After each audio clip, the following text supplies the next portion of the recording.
MKS এর bat দিয়ে মেহেদী হাসান মিরাজের দলকে হারালো, হাউ ডাজ ইট ফিল? যে আপনি দেখবেন সবাই বলে সালাউদ্দিন স্যার বাংলাদেশের বেস্ট কোচ, স্পেশালি প্লেয়াররা যারা তার সাথে কাজ করছে। কেন বলে প্রশ্ন থাকতে পারে। মানে এই মিস্ট্রি স্পিনার হওয়ার অপরাধে আলিসকে কখনো দণ্ডিত হইতে হয় নাই? একটা প্লেয়ারের জন্য ইনজুরি কখনোই ভালো কিছু না। ইভেন অনেকে তো মজা করে এরকমও বলতেছিল আমাকে যে তুই তো বিপিএল টু বিপিএল প্লেয়ার।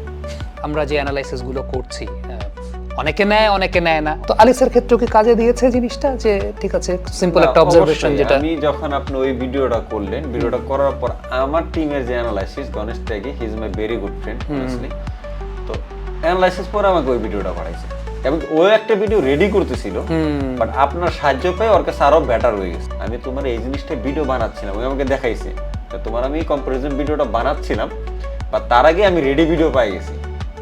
আমরা একটু খালেদ মাহমুদ সুজনকে নিয়ে একটু কথা বলি। আশীর্বাদ বলতে পারেন ইয়াং প্লেয়ারদের জন্য। আমি যদি সহজভাবে বলি, আমার বাসার মানুষ শুধু এই একটা কথাই বলছিল, তোর বয়সে আশরাফুল ইন্টারন্যাশনালে 2টা সেঞ্চুরি করছে আর তুই এখন ক্রিকেট শুরু করতে চাইতেছিস। তো এটা আসলে এক ধরনের পাগলামি। তখন আবেগ ছিল, আবেগের বশীভূত হয়ে বাসা থেকে রাগটাক করে এমন করেন যে ক্রিকেটে আসলাম। 30টা বলের একসাথে বোলিং করতাম, 30টা বল পর আমি একটা বল করার সুযোগ পেতাম। কমন সিনারিও আমাদের দেশের। বাবাকে যাই আমি বললাম যে বাবা আমার এরকম একটা কমপ্লিট করে দিবেন, আমার বাসাটা আবার অনেক বড়, বুঝতেছেন, আর আমার একটা নেট কিনে দিবেন, আমি বাসায় প্র্যাকটিস করব। এখন আমার বাবা 100% শিওর হয়ে গেলাম, পাগল হয়ে গেছে। কোচ আমার বলতেছে কি ব্যাপার, কোন একাডেমিতে প্র্যাকটিস করেন? আমি বললাম যে আলিস একাডেমিতে। অনেস্টলি কোচকে আমি একে ডিরেক্টলি এইভাবে বলছি, আলিস একাডেমি। তোর কোচকে? আলিস। আলিস এখন কয় ধরনের ভ্যারিয়েশনে বোলিং করে? যখন আমি সিম বোলিংটা করি তখন আমি এই অ্যাঙ্গুলে বলি, এই অ্যাঙ্গুলে ধরি, হ্যাঁ থার্ড ফিঙ্গারটা। আর যেটা ক্রস সিমে যাবে ওটা হচ্ছে আমি 2 সিমে ধরি, তখন ক্রস পাবে। আরেকটা হচ্ছে আমি সিমে ক্যারাম বল করি। সিমে? কি এই ব্যক্তির সময় জ্ঞান কম। সময় জ্ঞান? দর্শকরা একটু দেখুক, ওনার সাথে আলিসের খুব সৌহার্দ্যপূর্ণ সম্পর্ক।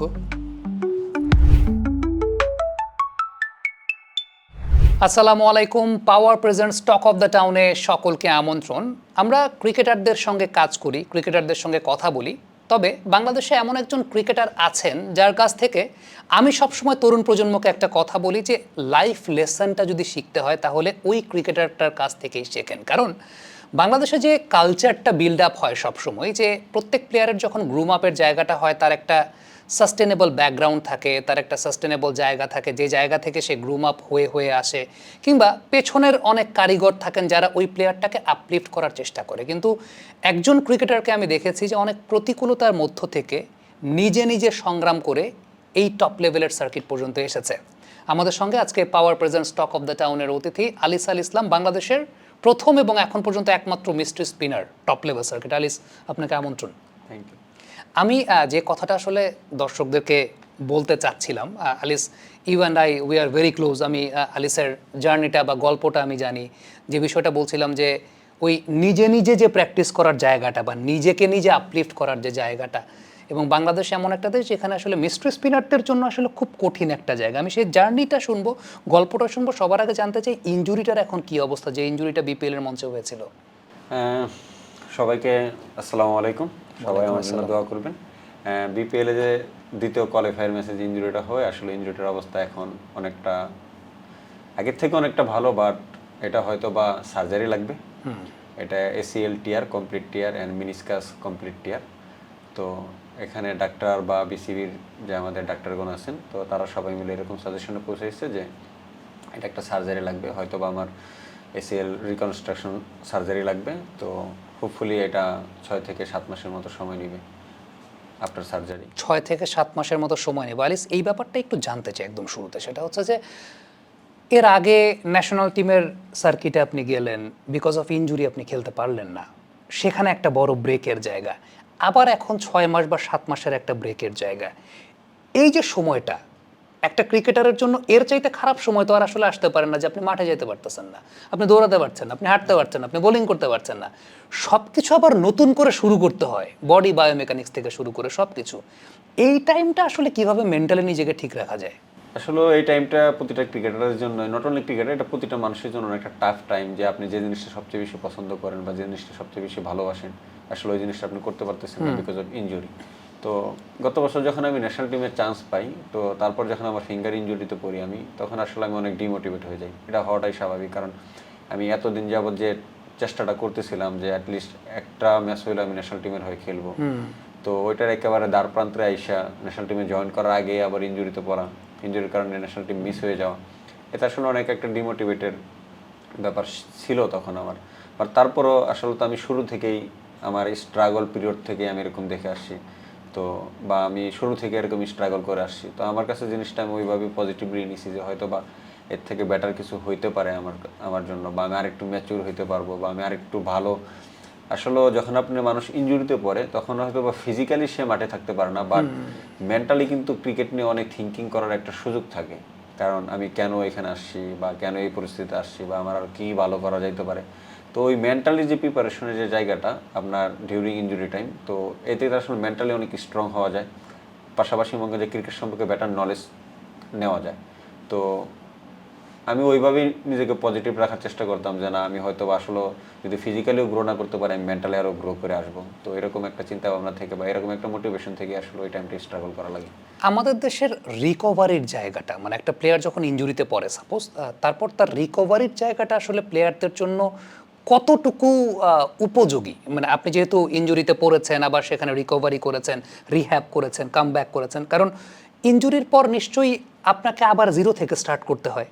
সো এই প্রসিডিওরটা আসলে আমাদের দেশে কতটুকু স্মুথ বা কতটুকু স্মুথ না, আপনার অভিজ্ঞতা কি বলে?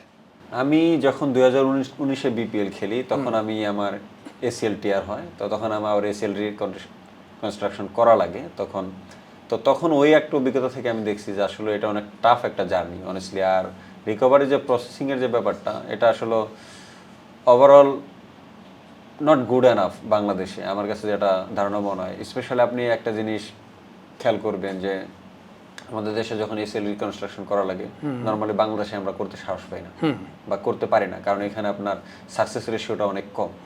কারণ নর্মাল মানুষদের জন্য হয়তো বা এটা করে মানুষ, বাট অ্যাথলেটিক বা আপনার অ্যাথলেটদের জন্য এটা আসলে কেউ করে না। আমি ওরকমভাবে কাউরে পাইনি বা ওরকম কোনো রেকর্ড আমি দেখিনি। কারণ আপনি একটা জিনিস খেয়াল করে দেখেন, যখন এসিএল রিকনস্ট্রাকশন করা লাগবে একটা অ্যাথলেটকে, যখন মাঠে ফেরা লাগবে, তখন তারা একটা হেভি রিহ্যাব প্রসেসিংয়ের ভিতরে যাইতে হবে, মিনিমাম 6 থেকে 7 মাস।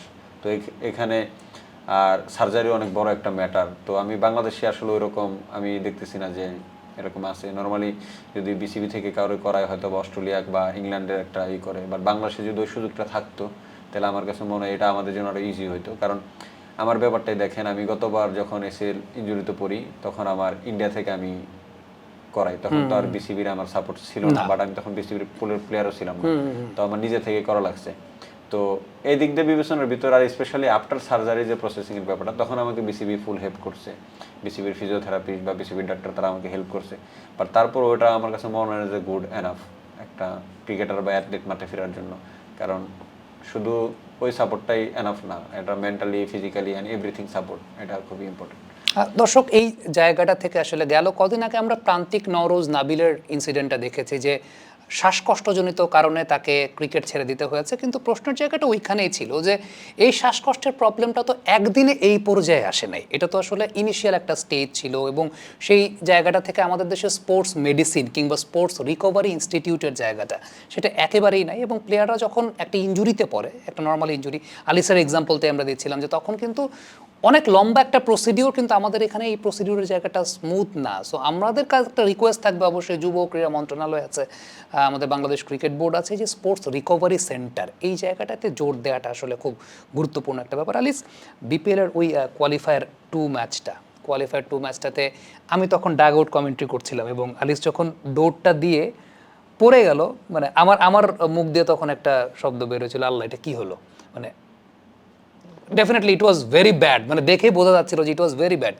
মাঠ থেকে বেরিয়ে গেলেন, আবার মাঠে গেলেন, এই যে ইন বিটুইন এই সময়টা injury, what were you thinking? আপনি ওই টাইমে আসলে কী চিন্তা করছিলেন? কারণ ওই টাইমে তো আসলে খুব বেশি চিন্তা করারও জায়গা নেই, গো অ্যান্ড ফ্ল্যাশ। ওই টাইমে আসলে যখন আমি 2 রান নিতে পড়ে যাই, আসলে ওটা অনেক শর্ট ছিল, মানে চিকি টাইপের, যে ওইখান থেকে আমাদের 2 রান নিতে হচ্ছিল, কারণ আমাদের রান লাগতেছিল বোর্ডে অনেক, কারণ একবারে লাগতেছিল আপনার 15 রান ম্যাচ জেতার জন্য। তো সানি ভাইয়েরও বল ব্যাটে লাগতেছিল, ইভেন আমারও বল ব্যাটে লাগতেছিল। তো আমাদের প্ল্যান ছিল ভাই যে এখানে যদি ফিল্ডারের হাতে না যায় তাহলে আমরা 2 রান ট্রাই করব। তো ওই জায়গা থেকে 2 রান ট্রাই করতে গেলে এরকম রাশি দৌড়ানোর দরকার ছিল। তো আমি যখন মাঠ থেকে পড়ে যাই তখন আমি বুঝতে পারি যে না সামথিং রং অনেস্টলি, কারণ আমি তো এটা জানি। আর এই পায়ের যে আমার বাম পায়ের যে ইনজুরিটা, এটা আসলে আমি ক্রিকেটে আসার আগে থেকেই এই ইনজুরিটা ছিল, হয়তো ওই সময় এতটা বেশি ছিল না, বাট ক্রিকেটে আসার আগে থেকেই ছিল। তো তখন পার্শিয়াল টিয়ার ছিল এসিএল সামথিং। তো আমি এটা ভালো রিকভারির মাধ্যমে এতদিন 8-9 বছর খেলে আসছি। তো যখন আমি এবার ব্যথাটা পাই তখন আমি বুঝতে পারি যে না এটা সামথিং রং। তখন যখন আমি আবার উঠে দাঁড়ানোর পর সানি ভাই আমার কাছে আসার বলতেছে যে পারবি কিনা। আমি বললাম ভাই আমি দাঁড়াই ট্রাই করতে পারবো, বাট আমার কাছে মনে হয় না এখন আমি দৌড় দিতে পারবো। পরে আমি আর সানি ভাই ডিসাইড করি যেহেতু কারণ তখন আমাদের 3 বলে 8 রানের দরকার ছিল। তো তখন আমি সানি ভাই ডিসাইড করি তাহলে আমি মনে করলাম যে তাহলে আমার এখন বেরিয়ে যাওয়া উচিত, কারণ আমার পিছনে শরীফুল আছে। তো আমরা শরীফুলকে জানি ওই শেষ মুহূর্তে এরকম ভালো মারতে পারে, বাট যদি দিন থাকে তাহলে হয়তো শরীফুল ম্যাচ জিতে দিবে আমাদের, এরকম যে একটা চিন্তা মনে করে মাঠ থেকে বেরোয় যাই। কিন্তু তারপরও যেহেতু আমার ব্যাট লাগতেছিল, আমার ওই সময় অনেক খারাপ লাগতেছিল যে নিজের মধ্যে এরকম ছিল যে না আমি থাকলে হয়তো বা হইতে পারতো বা সামথিং এরকম। বাট প্রথম বলে যখন শরীফুলের 4 হয়ে যায় তখন আমরা ভাবি যে না হয়তো বা ম্যাচটা আমাদের পক্ষে বা আল্লাহ তাআলা আমাদেরকে দিবে ম্যাচটা। তারপরে যখন শরীফুল আউট হয়ে যায় তখন আমি তো আপনার মাঠ থেকে বেরোয় যাওয়ার পরে আমি সব মানে জিত করে হোক বা রাগ করে হোক সব কিছু খোলায় টোলায় আমি বসে আছি বা দেখতেছি খেলাটা। তখন আমার টিমমেট ইমন বলতেছিল যে আলিস ভাই তোমার যাওয়া লাগতে পারে, তুমি প্যাট পুরে রাখো। তা আমি তো ওইখানে আর অপশন নাই যাওয়ার, কারণ আমি জানি আমার পায়ের অবস্থা এরকম। যখন 4 হয়ে যায় তখন 2 বলে 4 রান লাগে, তারপরে বলে শরীফুল আউট হয়ে যায়, আউট হওয়ার পরে 1 বলে 4 রান লাগে। তখন আমাকে সবাই মিলে সাজেস্ট করলো তাহলে আলিস যাক। তো তারপর তাড়াহুড়ো করে প্যাট করে ঢুকি, কারণ আমার মাথায় একটাই চিন্তা ছিল তখন যে আসলে এখন আর দৌড়ানোর কোনো অপশন নাই, 1 বলে 4 রান লাগে, মারতেই হবে। আর ওই জায়গাটাতে আসলে আমি পুরো ব্ল্যাঙ্ক ছিলাম, মানে আমি কোনো ইমোশনলেস ছিলাম যে আমার এখানে কোনো চিন্তার কোনো কিছু নাই। আমি যদি আমার জুনে পাই আমি মারবো, না মারতে পারলে মিস হলে তারা জিতবে, লাগলে আমরা জিতবো, জিনিসটা ছিল এরকম। তো অনেস্টলি আল্লাহ তাআলা চাচ্ছিল, এই কারণে হয়তো বা ব্যাটে বলে বলটা ভালো কানেকশন হয়, তারপর আমরা ম্যাচে জিতি। How does it feel? MKS এই কোম্পানিটা হচ্ছে মেহেদী হাসান মিরাজের কোম্পানি। আলিস এমকেএস এর ব্যাট দিয়ে খেলছিল ওই দিন। হ্যাঁ, এমকেএস এর ব্যাট দিয়ে মেহেদী হাসান মিরাজের দলকেই হারানো। How does it feel? এই অনুভূতিটা কেমন? মিরাজের কোম্পানির ব্যাট মিরাজের এগেনস্টেই। আসলে বাংলাদেশ ক্রিকেটে আমার খুব পছন্দের 2-3 জন মানুষের ভিতরে মিরাজ ভাই একজন। অনেস্টলি আমি ছোট থেকে না, যখন মিরাজ ভাই প্রথম ন্যাশনাল টিমে ঢুকে তখন তো আমি আসলে ওরকম কোনো কিছুই না বা কোনো জায়গায় ওইভাবে খেলিও নাই। তখন থেকে মিরাজ ভাইয়ের বোলিং আমার খুব ভালো লাগতো। আর মিরাজ ভাই যখন ব্যাট কোম্পানি দিত, মিরাজ ভাইয়ের মাঝে মাঝে বলতাম যে ভাই আমাদেরকে 2-1টা ব্যাট দিন, আমরা একটু খেলে টেলি। পরে বলে যে তুই যদি ভালো খেলাস তাহলে তোরে দিব বা এরকম কোনো কিছু। তো তখন যখন আমরা ম্যাচটা জিতি তারপরের দিন মিরাজ ভাই আমাকে ফোন দিছে, ফোনটা বলে যে আলিস তুই তো আমাদের হারাই দিলি। পরে বলো ভাই হারাইছি সমস্যা কি, কিন্তু ব্যাটের তো আপনার ব্যাটের প্রমোশন হয়ে গেছে না। পরে বললো যে হ্যাঁ। পরে বললাম যে আপনার ব্যাট দিয়ে খেলছি, আপনার ব্যাটের প্রমোশন হয়েছে, আর এই ব্যাটটা আপনার ব্যাটই।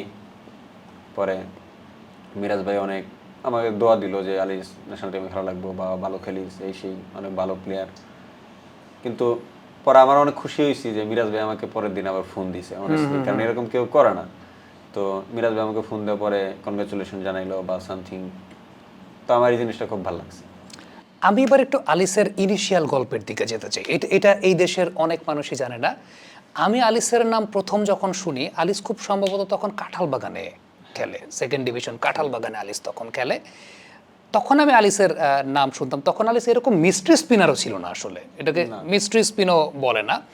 বাট হঠাৎ করেই আমারও সেই বিপিএলে অ্যানালিস্ট হিসেবে প্রথম হঠাৎ করেই কোনো একটা ম্যাচে শুনতে পাই যে আলিস আল ইসলামের আজকে ডেবু হচ্ছে, এবং আলিস আল ইসলামের ডেবু হওয়ার পর ডেবু ম্যাচে আলিস আল ইসলাম হ্যাট্রিক। তবে তার আগের গল্পটা একটু বলি। ওই ম্যাচে দর্শক আলিস 2টা ক্যাচ ড্রপ করে আলিস। আমরা আলিসের ফিল্ডিং নিয়ে আমরা অনেক সময় অনেক মজা করি। সাকিব আল হাসান ক্যাপ্টেন, 2টা ক্যাচ আলিস ড্রপ করলো। এরপর আবার 6th বোলার হিসেবে আলিসকে নিয়ে আসা হলো। এই প্রেশারটা কি ওই সময় কাজ করেছে কখনো? যে প্রথম কথা তো যে এত বড় মাঠে প্রথম খেলা, ফ্লাড লাইটে প্রথম খেলা, তার মধ্যে 2টা catch drop, Shakib Al Hasan captain, মানে এই এত প্রেশার নিয়ে যখন বোলিং করতে আসা হলো, ওই সময় কি কোনো প্রেশার কাজ করে? অ্যাকচুয়ালি আমি বোলিংয়ে কোনো প্রেশারই কাজ করতেছিল না তখন, কারণ আমি শুধু এই জিনিসটাই, যখন আমি ম্যাচ খেলবো বা তার আগের দিন আমরা প্র্যাকটিসে, তখন সুজন স্যার আমাকে বলতেছিল যে আলিস কালকে ম্যাচ খেলবি তুই কি প্রিপেয়ার্ড কিনা। আমি স্যারকে শুধু এই কথাই বলছিলাম, স্যার ফিল্ডিং একটু নার্ভাস আছি, বাট বোলিং আমি 100% কনফিডেন্ট।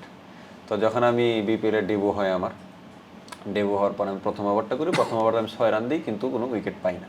তো তারপরের ওভারেই কিন্তু আমি 2টা ক্যাচ ছাড়ি, তারপরে ওভারে বোলিং করার পরে। তা আমার কাছে তখন মনে হচ্ছিল হয়তো বা আমার বিপিএল বা আমার ক্রিকেট ক্যারিয়ার এইখানেই শেষ অনেস্টলি, কারণ আমি তো কনফিডেন্স আছে যে আমি বোলিং ভালো করবো, বা নর্মালি আমার ক্যাপ্টেন সাকিব ভাই সে তো ভাবতেও পারে যে না ওই 2টা ক্যাচ ছাড়ছে বা টিমের বর্তমান যে ক্রুশাল মুভমেন্ট আছে ওই মুভমেন্টে ওই কতটা সার্ভাইভ করতে পারবে বা কতটা ক্যাপাবল।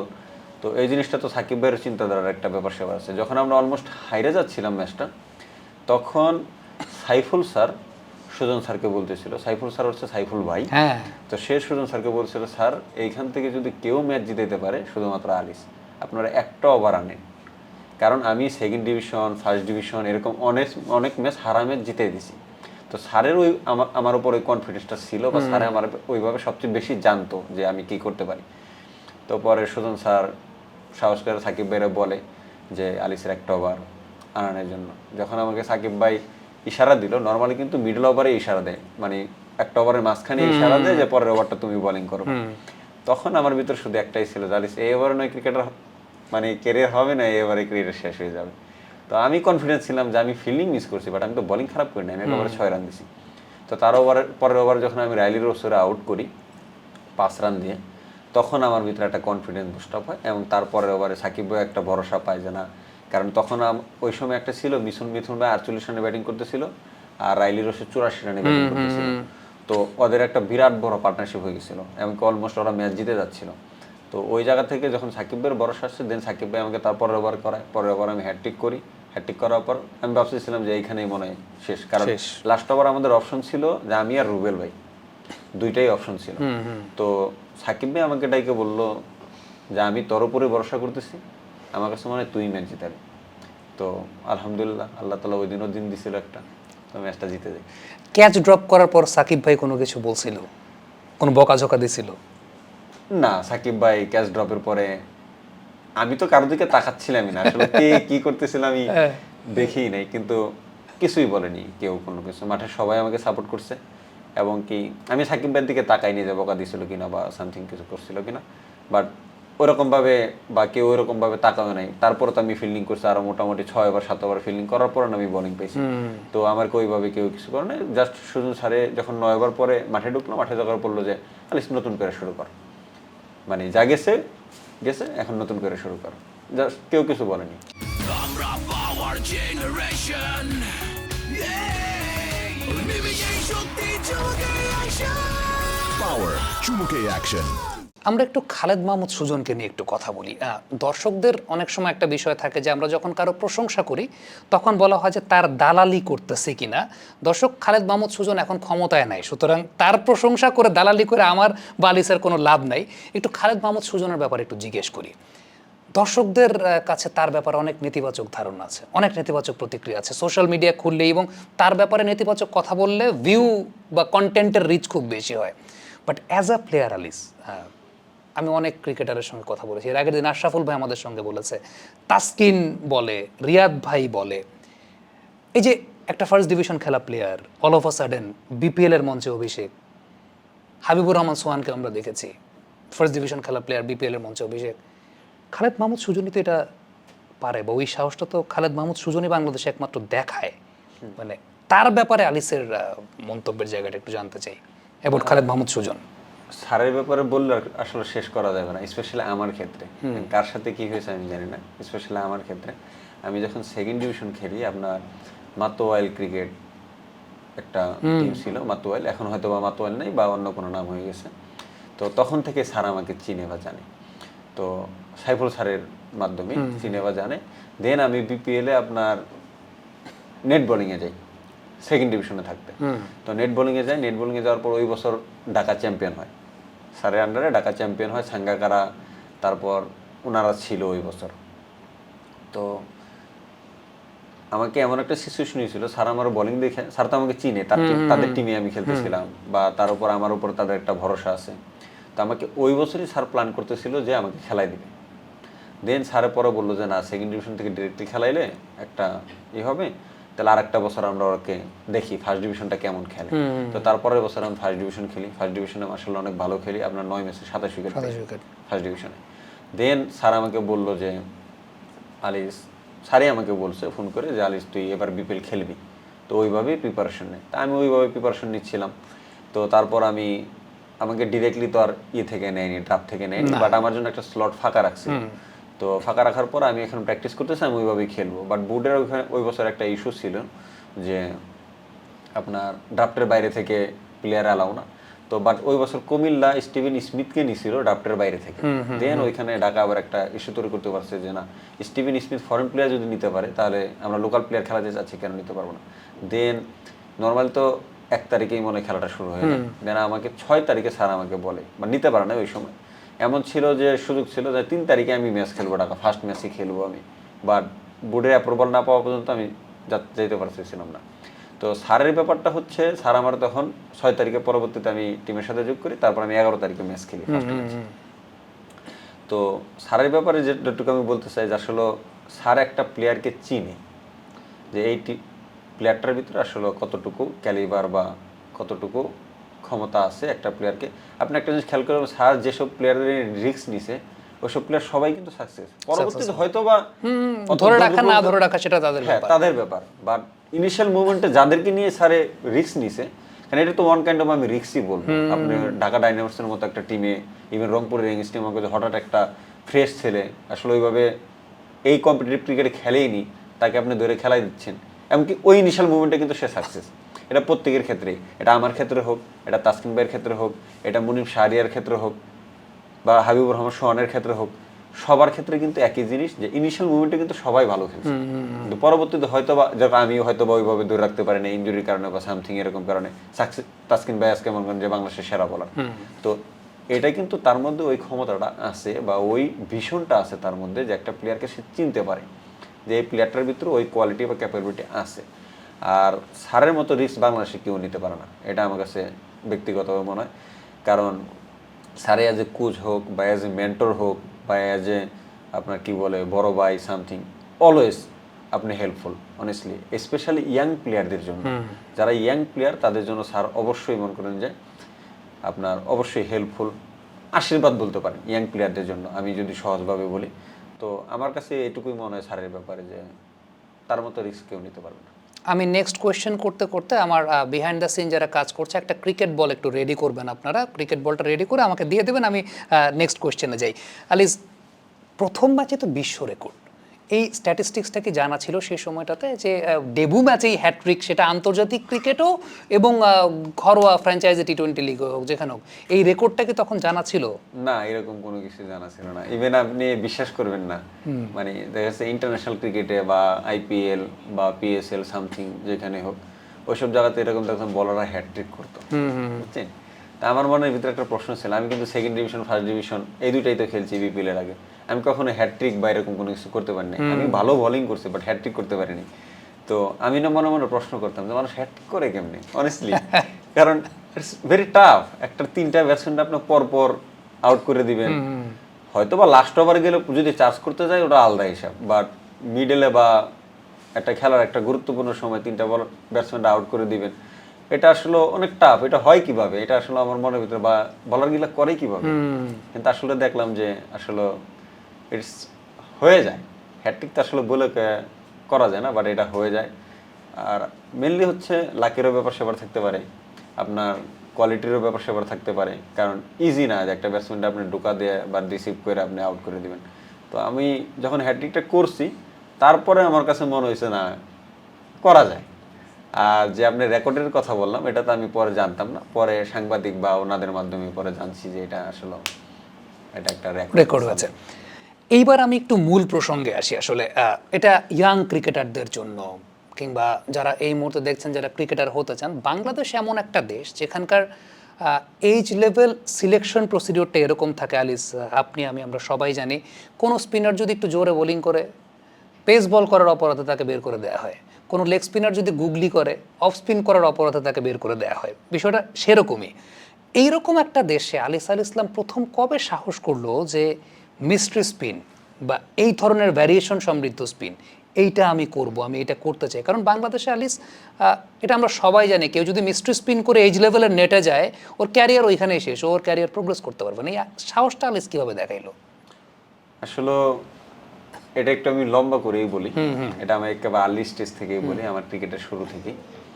তো হোপফুলি আপনি যেভাবে বলেন যে এজ লেভেলে যেহেতু এরকম একটা বাধার শিকার হইতে হয়, হোপফুল থ্যাঙ্কস আল্লাহ যে আমি আসলে এজ লেভেলটাই পাইনি। নর্মালি আমি ক্রিকেটটা শুরুই করছি আমার আফটার এজ লেভেল। অনেস্টলি আমার যখন 18 বয়স, 18 অ্যাকচুয়ালি 17 প্লাস, আমি যখন 18 আসি তখন আমার কাছে প্রথমবার মনে হলো যে আমি ক্রিকেটে আসবো। আমি একেবারে শুরুর ইনিশিয়াল মুভমেন্টের কথা বলবো। তখন আমি বাসায় জানাইলাম, আমি তখন ইন্টার ফার্স্ট ইয়ারে পড়ি, তখন আমি বাসায় জানাইলাম যে আসলে আমি ক্রিকেট খেলতে চাই। ইভেন আমার বাসার মানুষ বলতেছিল যে আসলে আমি পাগল হয়ে গেছি। অনেস্টলি আমার বাসার মানুষ শুধু এই একটা কথাই বলছিল, তোর বয়সে আশরাফুল ইন্টারন্যাশনালে 2টা সেঞ্চুরি করছে আর তুই এখন ক্রিকেট শুরু করতে চাইতেছিস। তো এটা আসলে এক ধরনের পাগলামি অনেস্টলি, কারণ আশরাফুল ভাই ওনার যখন 17 বছর বয়স, উনি কিন্তু তখন ইন্টারন্যাশনালি 2টা সেঞ্চুরি করে ফেলছে, সেঞ্চুরি করছে। তো আমাকে বলে যে তুই এখন শুরু করতে চাইতেছিস, তুই কবে খেলবি বা কিভাবে খেলবি, এটা ইম্পসিবল। আর এজ লেভেল ছাড়া আসলে আমাদের অভিভাবক বা গার্ডিয়ান যারা আছে তাদেরও কিন্তু এই জিনিসটাই প্রচলিত, বা তারা এই জিনিসটাই মানে যে এজ লেভেল ছাড়া আসলে ক্রিকেটার হওয়া যায় না। এটা বাংলাদেশের শতকরা আমার কাছে মনে হয় 90% ফ্যামিলি এরকমই মানে, যে এজ লেভেল না খেললে ক্রিকেটার হওয়া যায় না। ইভেন এজ লেভেল না খেললে তো টপ লেভেলও ফেভার পাওয়া যায় না অ্যালিস, সেটাও তো আমরা জানি। ওই প্রসঙ্গে পরে আসি। এই ব্যাপারটা হচ্ছে এজ লেভেল না খেললে ক্রিকেটার হওয়া যায় না। তো আমার বাসা থেকে বললো এজ লেভেল তো 19 বছর পর্যন্ত খেলা যায়, তো তোর এখন অলমোস্ট 18 বছর, তো ইম্পসিবল ক্রিকেটার হওয়া। দেন একটা আসলে জিদ ছিল, জিদ না তখন আবেগ ছিল ক্রিকেটের প্রতি। অনেস্টলি জিদও বলা যাবে না, জিদ হচ্ছে পরে, তখন আবেগ ছিল। আবেগের বশীভূত হয়ে বাসা থেকে রাগ টাক করে এমন করেন যে ক্রিকেটে আসলাম। আসার পর আসলে মেন স্ট্রাগলটা ফেস করছি। আর আমি প্রথমে তো আর্লি স্টেজে আমি পেস বল করতাম, টেনিস খেলতাম আর পেস বল করতাম। তো তখন এসে দেখলাম যে না, পেস বল আমি একটু লিনও ছিলাম, তখন একটু চিকন চাকন ছিলাম, তো তখন পেস বলে পেস হচ্ছিল না। তখন আমি চিন্তা ভাবনা করলাম যে অফ স্পিন করবো। হ্যাঁ, তো আমি যখন প্রথম দিকে অফ স্পিন স্টার্ট করলাম, দেখলাম যে অফ স্পিনে টান টান হয়। তখন আমার মাথায় হঠাৎ করে একটা বুদ্ধি আসলো যে আমি যদি অফ স্পিন করি, আমার বয়স এখন 18, তাই না? আমি অফ স্পিন তো সবাই করে, আমি যদি অফ স্পিন করি তাহলে অফ স্পিন করে আমরা খেলাবে কে? কারণ একটা 5 বছর 7 বছর ধরে অফ স্পিন করে বড় জায়গায় খেলতেছে, তাকে খেলাবেন? আমি সদ্যমাত্র স্টার্ট করলাম, তাকে খেলাবে? ইম্পসিবল। তখন আমার মাথার ভিতরে অফ স্পিন শেখার আগে চিন্তা ভাবনা আসলে আমার সামথিং ডিফারেন্ট কিছু করা লাগবে। মানুষ অফ স্পিন করে আমার উল্টার দিকে নেওয়া লাগবে, বাট লেগ স্পিন হইতে না, অফ স্পিন হইতেই উল্টার দিকে নেওয়া লাগবে।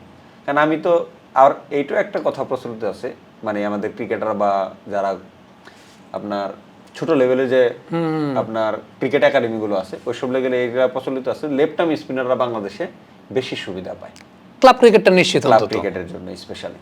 তো আর আমি যেহেতু লেফটি না, আমি বাম হাতে আমার কোনো পাওয়ারই নেই, তো তার মানে আমার যা করা লাগবে ডান হাতেই করা লাগবে। বাট লেফটিরা যেরকম করে যেদিকে বল নেয়, আমারও সেম দিকে বল নেওয়া লাগবে ডান হাতে। আমার মাথায় প্রথম এই দিকে একটা প্ল্যান আসলো যে লেফটিরা কি করে রাইটি ব্যাটসম্যানটা বের করে, আমার ডান হাতেই বের করা লাগবে। তো এরকম একটা চিন্তা ভাবনা থেকে আমি কি করলাম, তখন আমি প্রথম সুনীল নারায়ণের একটা গ্রিপ দেখলাম। তো গ্রিপ দেখার পরে আমি আপনার এরকম, সেটা কি ইউটিউবে দেখলাম। ইউটিউবে দেখার পরে তো আর আরেকটা জিনিস বলে, আমি প্রথমে স্টার্টিং করেছিলাম ডিসকভারি ক্রিকেট একাডেমি। তা আমরা ওইখানে সাজু স্যারের ডিসকভারি ক্রিকেট একাডেমি থেকে। তো আমি ওই সময় 30টা বলার আমরা 1 মিনিটে বোলিং করতাম ভাই, বুঝছেন? 30টা বলার 1 মিনিটে বোলিং করতাম, 30টা বল পর আমি একটা বল করার সুযোগ পেতাম। কমন সিনারিও আমাদের দেশের। হ্যাঁ, আমাদের দেশের কমন সিনারিও যেটা। তখন আমার ভিতরে ইনিশিয়াল একটা প্ল্যান আসলো যে আমি যদি 30টা বল পরে বোলিং করি, তখন আমি আসলে ক্রিকেট স্ট্রাকচার সম্পর্কে কতটা ধারণা ছিল না। আমার মনে হয় এটা ছিল যে এর জন্য ছেলে পেলে 12 বছর বয়স থেকে 11 বছর থেকে শুরু করে ওরা 30টা বল পরে বোলিং করে, ওদের তো অনেক বল করে ফেলেছে লাইফে। বাট আমি তো এখনই স্টার্ট করলাম, আমি তো ওইরকম বল 30 বল করে আমি কটা বল করলাম, সারাদিনে বল করতেছি 30টা। অনেস্টলি তাও হয় না অনেক সময়, 3 ঘন্টা প্র্যাকটিস করে 30টা বল, এইভাবে আমি কিছু শিখতে পারবো?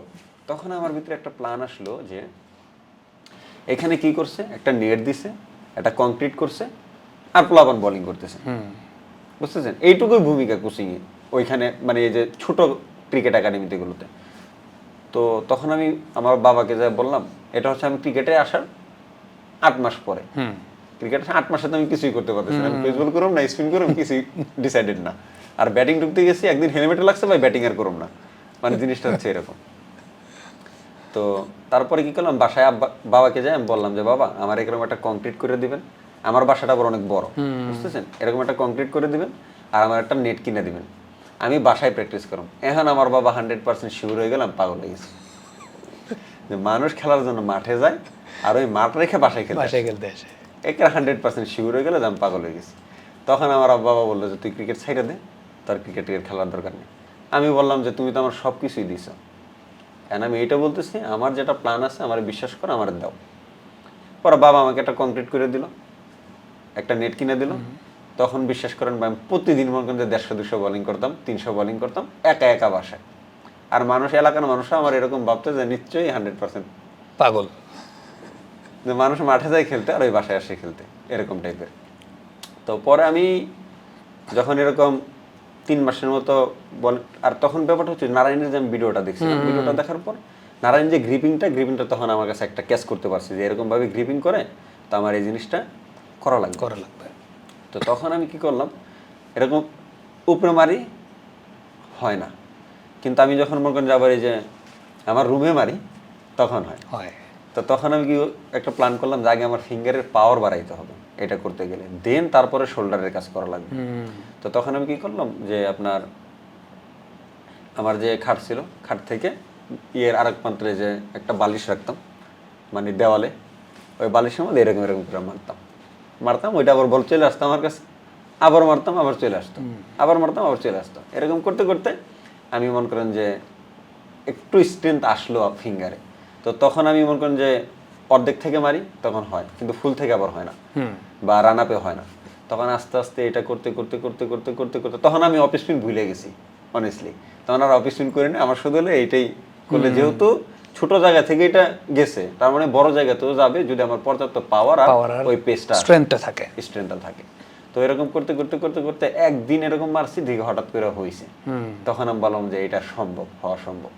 তো তখন আমি রিপিটেডলি এটা করতে থাকি। তখন আমি বাসায় চলে আসি, কংক্রিট বানাই। প্রতিদিন আমি 150, 200, 300 যখন ভালো লাগতো, সকাল বিকাল 2 বেলা, উইদাউট কোচ, নিজে কেউ না। তো এরকম 4 মাসের মতো আমি প্র্যাকটিস করি। 4 মাসের মতো প্র্যাকটিস করে আমি আবার ডিসকভারিতে ব্যাক করি। এর মধ্যে কিন্তু আমি একদিনও ডিসকভারিতে আসিনি এই গত 4 মাসে। তো 4 মাসের মতো একদিন আসি, কোচ আমার বলতেছে কি ব্যাপার, কোন একাডেমিতে প্র্যাকটিস করে? আমি বললাম যে আলিস একাডেমিতে। অনেস্টলি কোচকে আমি ডিরেক্টলি এইভাবে বলছি, আলিস একাডেমি। তোর কোচকে? আলিস। তো তারপরে একাডেমিতে বোলিং করি, এখন আর কেউ বোলিং লাগাইতে পারে না ব্যাটে, স্পেশালি সিনিয়র ভাইরা বা ওই ভাইরা। তখন আমাকে একটা সিনিয়র ভাই, সুমন ভাই, উনি সেকেন্ড ডিভিশনে কাঁঠাল বাগানে খেলতো বা কাঁঠাল বাগানে সাইনিং প্লেয়ার। সে আমাকে বললো যে আলিস তুমি কি খেলবা সেকেন্ড ডিভিশন?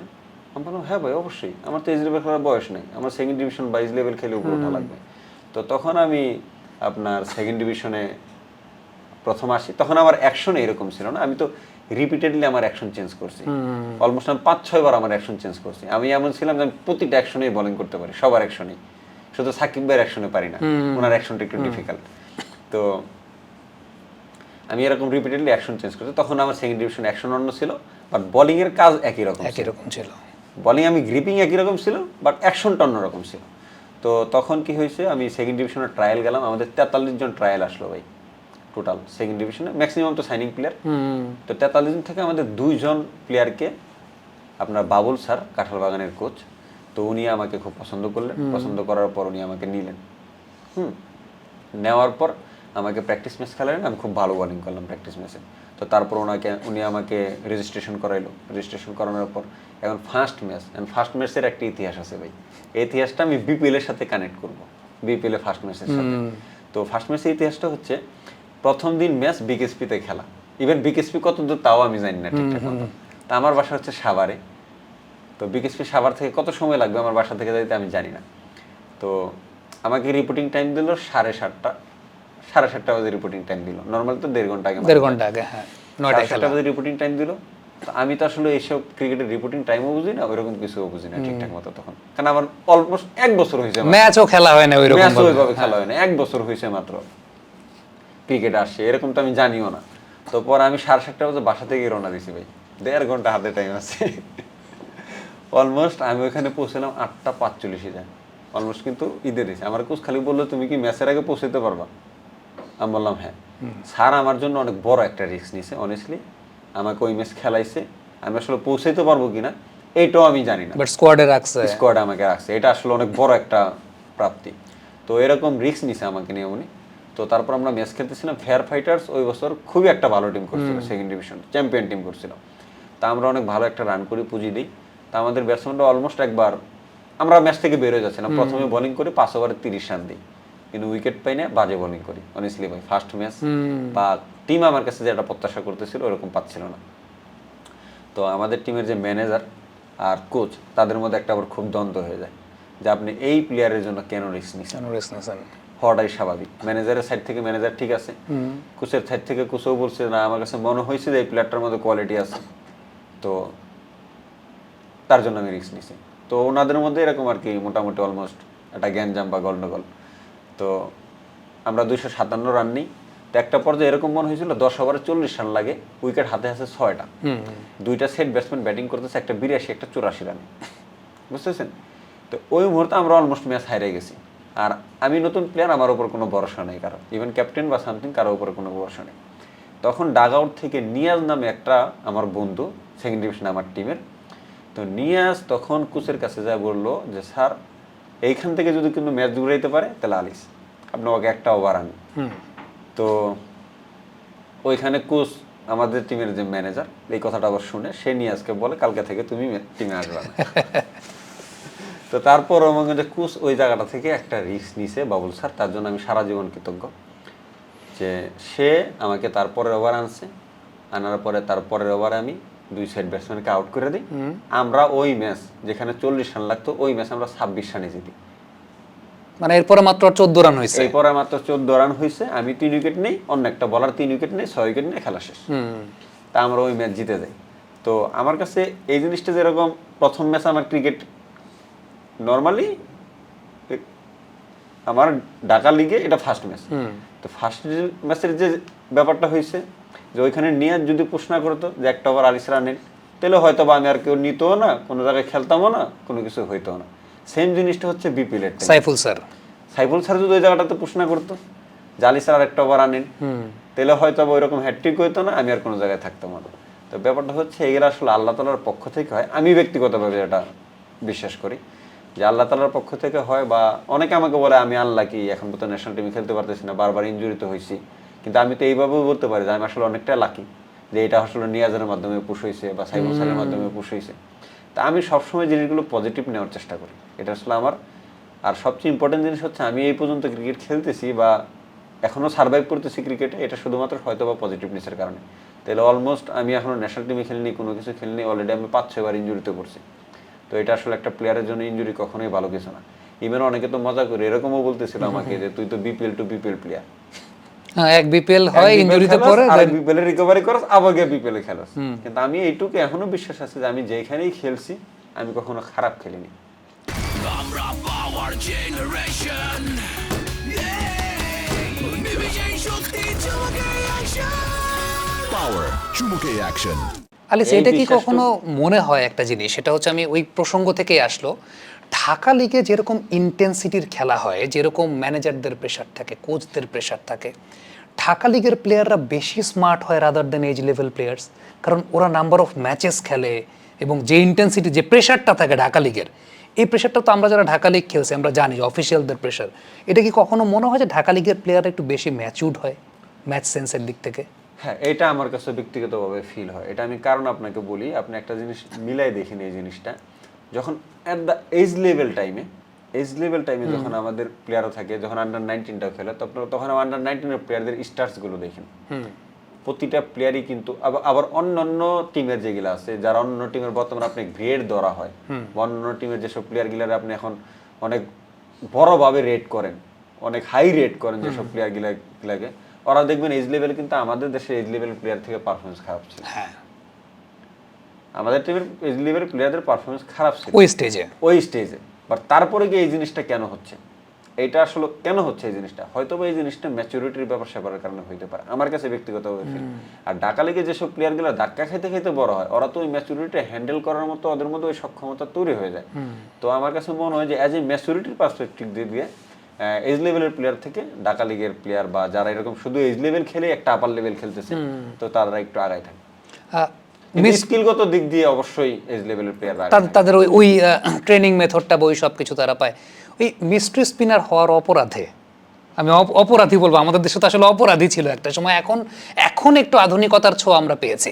সো এই যে সেকেন্ড ডিভিশন, এরপর আলিসের ফার্স্ট ডিভিশন, মানে এই মিস্ট্রি স্পিনার হওয়ার অপরাধে আলিসকে কখনো দণ্ডিত হইতে হয় নাই? কারণ অনেকের তো মাথার উপর দিয়ে যায় এই বল, যে কি বল করে আসলে, অফ স্পিন করে নাকি লেগ স্পিন করে নাকি দুসরা করে না কি করে, কখনো এরকম কথা শুনতে হয়েছে যে আসলে তুমি কি বল করো, তোমার তো বলই হয় না?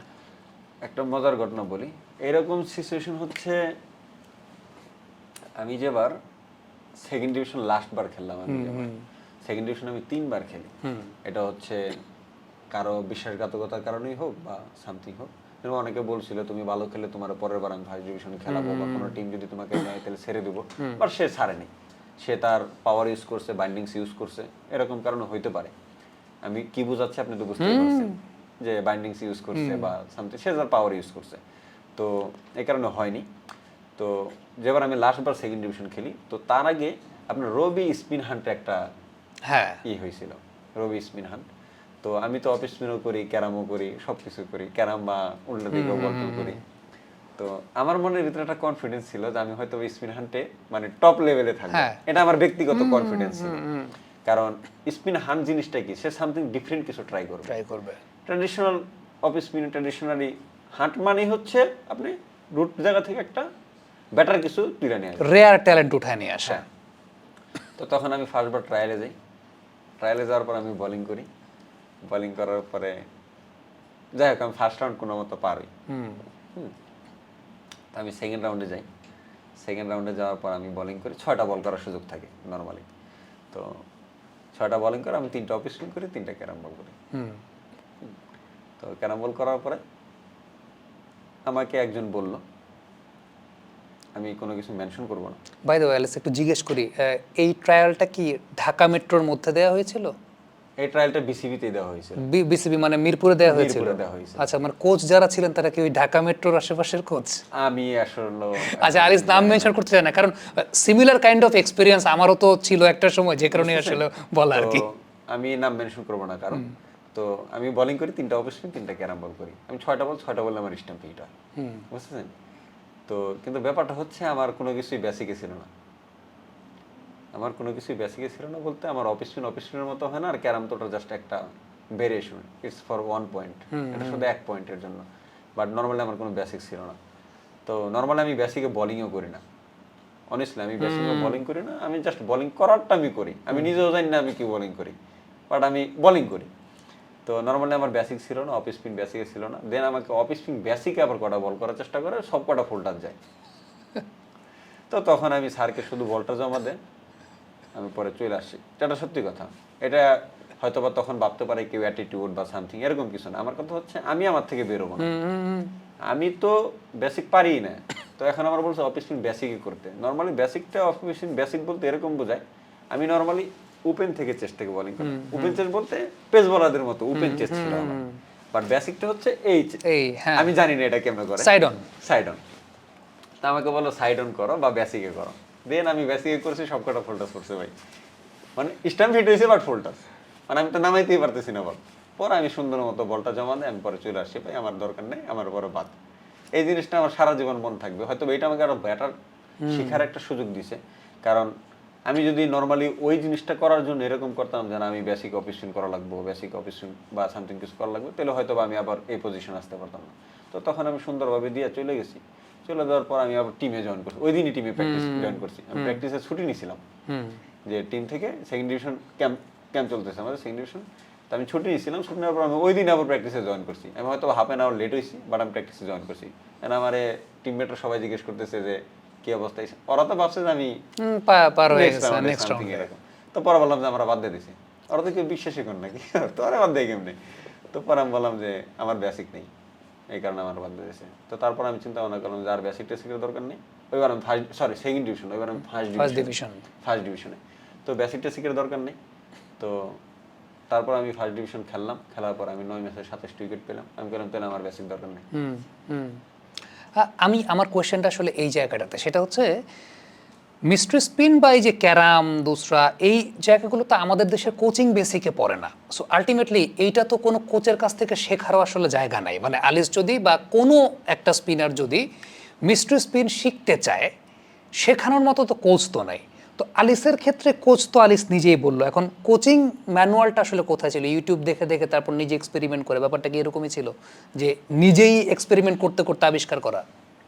অ্যাকচুয়ালি আমি আপনাকে কোচিং বা আমার যে কোচিং এর ব্যাপারটা, এই ব্যাপারে শুধু একটা জিনিস বললে যে আপনি দেখবেন সবাই বলে সালাউদ্দিন স্যার বাংলাদেশের বেস্ট কোচ, স্পেশালি প্লেয়াররা যারা তার সাথে কাজ করছে। কেন বলে প্রশ্ন থাকতে পারে, ওনাকে বেস্ট কেন বলে? সবাই কিন্তু বলে যে ভাই কাভার ড্রাইভ করো, সবাই কিন্তু বলে তুমি কাট খেলো, পুল খেলো, পুল এমনি খেলে কাভার ড্রাইভ খেলে, এটা ইউটিউবেও পাওয়া যায়, নর্মালি ইউটিউবে পাওয়া যায় যে কেমনে পুল খেলা, হাউ টু পুল বা how to hook, how to cover drive, সবাই জানে। সার্চ দিলে অ্যাভেলেবেল ভিডিও, ইভেন বেটার কোচের থেকে ভিডিও আসবে, তাই না? অস্ট্রেলিয়ান বেটার কোচ থেকে ভিডিও আসবে। বাট স্যার বেস্ট কেন, এটার উদাহরণ আমি শুধু একটা দিই। যখন আমার একটা রাফ টাইম যাচ্ছিল, রাফ টাইমের কথা আমি বলবো, একটা রাফ টাইম যাচ্ছিল, তখন আমি মাস্কো সাকিব ক্রিকেট একাডেমিতে যাই। স্যার আমাকে একবার সেকেন্ড ডিভিশনের সময় দেখে, স্যার আমাকে প্রথমে একবার সেকেন্ড ডিভিশনের সময় দেখার পর স্যারের আমার ভালো লাগে, বাট কিন্তু নর্মালি তো স্যারের থেকে আমরা অনেক দূরে ছিলাম তখন। তো তারপর আমাকে প্রিমিয়ার লিগে দেখে, প্রিমিয়ার লিগ দেখার পর স্যার নিজ থেকে আমার কাছে আসে, আসার পর বললো যে আলিস তোমার একটা জায়গায় চেঞ্জ করলে আরো বেটার হবে, স্যার আমাকে বলে। বাট আমি ওই সময় স্যারের কাছে যাই না। তো তারপরে যখন আমার একটা রাফ টাইম বা খারাপ সময় যাচ্ছিল আমার একটা, তখন আমি মাস্কো সাহেব ক্রিকেট একাডেমিতে যাই। তো স্যার আমাকে প্রথম দিন বোলিং করতে দেখে, স্যার আমার বললো যে বোলিং কর। আমি 5টা-6টা বোলিং করছি। বোলিং করার পরে স্যার শুধু আমাকে একটা কথাই বলছে, সব ঠিক আছে, 1-2টা মেকানিজমে প্রবলেম আছে, এটা ঠিক করলে। স্যার আমার একটা কথাই বলছে, তোরে শেখানোর মতো কিছু নেই, জাস্ট তোরে এটা আরো বেটার হবে কিভাবে, এই ব্যাপারে আমি শুধু সাজেশন করতে পারি। যেটা অনেস্টলি, যেটা আমাকে কেউ এইভাবে বলে না। আমাকে যেই বোলিংয়ে দেখছে, যে কুচি বোলিংয়ে দেখছে, আমার অফ স্পিন বেসিক হয় না, আমার ক্যারাম বেসিক হয় না, আমার অফ স্পিন এই অ্যালাইনমেন্ট ঠিক নেই, আমার ওই অ্যালাইনমেন্ট ঠিক নেই, আমার আমি ওপেন চেস্ট কেন করি, নর্মালি প্রত্যেকেই অ্যালাইনমেন্ট ঠিক করতে 5 বছর লাগে দেয়। আমি প্রত্যেকের সাথে এরকম কথা বলছি। আর স্যার শুধু আমার একটা কথা বলছে, তোর কোনো কিছু ঠিক করার কিছু নেই, জাস্ট খালি ব্যাকফুটটা আমাকে যে কলাপস করে এই জিনিসটা তোর ঠিক করা লাগবে, আর কিচ্ছু নাই। তুই শুয়া বোলিং কর, বৈশা বোলিং কর, এটা কোনো কিছু নেই, সব কিছু ঠিক আছে, হাত সোজা আসে, 2 দিকে বল করে, আর কিচ্ছু লাগবে না। খালি পেসটা বাড়ানোর জন্য আমরা কিছু কাজ করতে পারি, যে হাউ টু তোর এই বোলিং অ্যাকশনে কেমনে পেস বাড়ানো যেতে পারে। স্যার শুধু আমাকে এইটা নিয়ে কাজ করছে।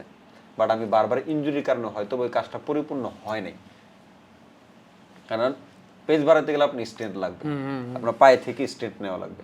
তা আমি ইনজুরিতে পড়ে যাই, তো ওই স্ট্রেন্থের কাজটা হয়তো প্রপারলি করতে পারি না। বাট আমিও এখনো বিশ্বাস আছে, স্যার আমি যে ফর্মুলায় বলছে, ওই ফর্মুলা যদি আমি স্ট্রেন্থ, স্পেশালি আপনি যেটা বলছেন, আপনি কিন্তু সেম কথাই বলছেন, ব্যাকফুট কলাপস করে আর নন বোলিং হ্যান্ড, নন বোলিং আর্মার, হ্যাঁ এই জিনিসটা কিন্তু সেম জিনিস কিন্তু স্যারও বলছে, আমরা কাজও করতেছিলাম এই জিনিস নিয়ে, বাট হচ্ছিল না, মানে পারতেছিলাম না, কারণ বিপিএল আগে 1 মাস ইনজুরিতে ছিলাম, তারপর আবার বিপিএল আসছি, মানে জিনিসটা ছিল এরকম। তো আমার কাছে একমাত্র এই কারণে মনে হয়, আপনি কোচিং জিনিস হচ্ছে ইউটিউবে পাওয়া যায় সবকিছু, আর স্যার আপনাকে যেভাবে বোঝাবে, এইটা হলো ওনার ক্রেডিট হচ্ছে এইটা, যে এই জিনিসটা কেমনে মনে খাওয়া যায় এটা সবাই আছে, কিন্তু এই জিনিসটা হজম হইব কিভাবে এটা আপনার স্যার শিখাবে, সালাউদ্দিন স্যার শিখাবে। কারণ আপনি শিখাই তো সবাই পারে, যে ভাই তুই এমনি কাভার ড্রাইভ কর, তোর কাভার ড্রাইভ হচ্ছে না, এই হচ্ছে, কিন্তু ওর তো হজমও করা লাগবে ওই কাভার ড্রাইভটা, ওইটা স্যারে শিখায়, এর জন্য সে বেস্ট। আলিস যেহেতু প্রসঙ্গটা টানলো, আমরা গত বছর আলিসের একটা বোলিং অ্যাকশন কম্প্যারিজন করেছিলাম সুনীল নারায়ণের সাথে, এবং কোন জায়গাতে আসলে আলিস আর একটু বেটার করতে পারে সেরকম একটা আমাদের অনফিল্ডের তরফ থেকে একটা সাজেশনের জায়গাও ছিল। যেহেতু আলিস প্রসঙ্গটা এর আগের কনসেপ্টটা আনলো, যে এই কারণে প্রসঙ্গটা আনা, মাঝে মধ্যে কি এগুলো কাজে দেয়? মানে ধরেন আমরা যে অ্যানালাইসিসগুলো করছি, অনেকে নেয় অনেকে নেয় না, অনেক ক্রিকেটার আছে যারা নেয়ও, আমাদের সাথে পার্সোনালি আলাপ করে। তো আলিসের ক্ষেত্রে কি কাজে দিয়েছে জিনিসটা, যে ঠিক আছে সিম্পল না, একটা অবজারভেশন অবশ্যই। যেটা আমি যখন আপনি ওই ভিডিওটা করলেন, ভিডিওটা করার পর আমার টিমের যে analysis, Ganesh Tyagi, he is my very good friend honestly, তো অ্যানালাইসিস পরে আমাকে ওই ভিডিওটা পাঠাইছে এবং ও একটা ভিডিও রেডি করতেছিল, বাট আপনার সাহায্য পেয়ে ওর কাছে আরো বেটার হয়ে গেছে অনেস্টলি। যেটা ওই আমাকে রেডি করতেছিল, দেন আমি ওই ভিডিওটা দেখে আমারও বললো যে এই নিউজটা দেখো তুমি। ওই তো ফার্স্টে ভিডিওর কথা বলো নাই, ফার্স্টে নিউজের কথা বলছে, তো এই নিউজটা দেখো। পরে আমি নিউজটা দেখলাম, দেখার পর বললো, পরে আমার জিটি বললো যে তোমার ওই কিন্তু খুব ভালো কাজ করছে, আমি তোমার এই জিনিসটা ভিডিও বানাচ্ছিলাম, ওই আমাকে দেখাইছে যে তোমার আমি কম্পারিজন ভিডিওটা বানাচ্ছিলাম, বা তার আগে আমি রেডি ভিডিও পাই গেছি, ওর জন্য কাজটা আরও ইজি হয়ে গেছে। তো ওই আমাকে বললো যে এই জিনিসগুলো দেখো, তোমার এই যদি কাজ করো তো তুমি আরো বেটার, এখন যে অবস্থায় আছো এর থেকে বেটার অবস্থানে যাবে।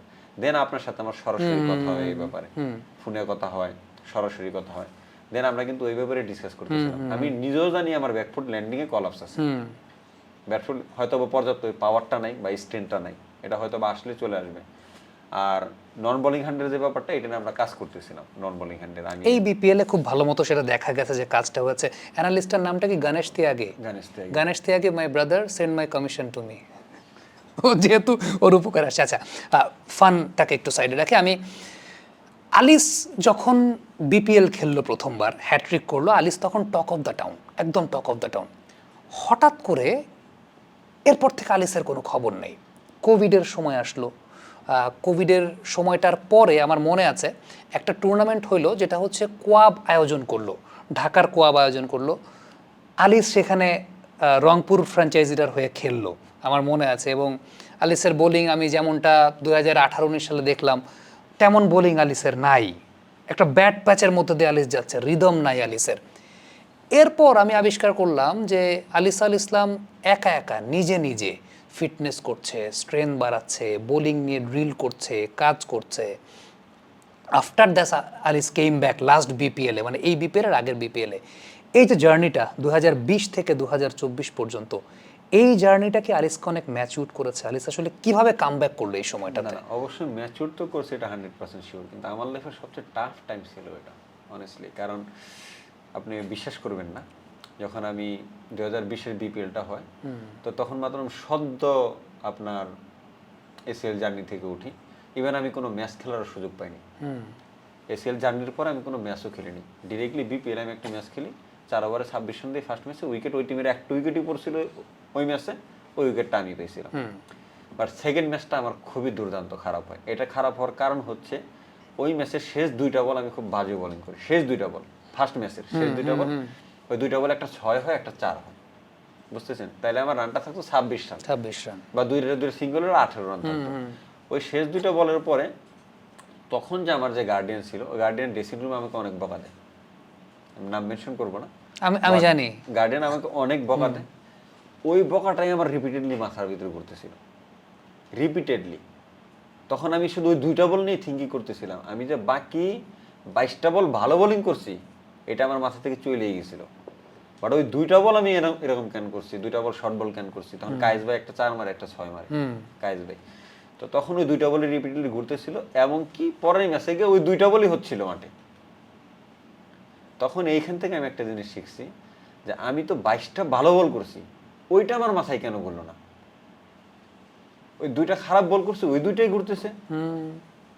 এইখান থেকে একটা জিনিস দেখছি যে আমি খারাপ এখন মনেই রাখি না, আমার খারাপ হইতেই পারে, ইটস নর্মাল, আমি হিউম্যান, মানুষ। তো এইখানে একটা যেরকম লেসন ছিল আমার, যে আমি তো 22টা ভালো বোলিংও করছি, 2টা খারাপ বল করছি, তা আমার ওই 22টা ভালো বল মন রাখা উচিত ছিল, 2টা খারাপ বল না। তো তারপরের বছর তারপরে কি হলো, বিপিএল ওই ম্যাচটা খারাপ খেলাম, 4 ওভারে 48 রান খেলাম, কোনো উইকেট টুইকেট পাইলাম না। আমার লাইফে সবচেয়ে বেশি মাইর খাওয়া ওটা। তো তারপরে আমি আর কোনো ম্যাচ ট্যাচ খেললাম না।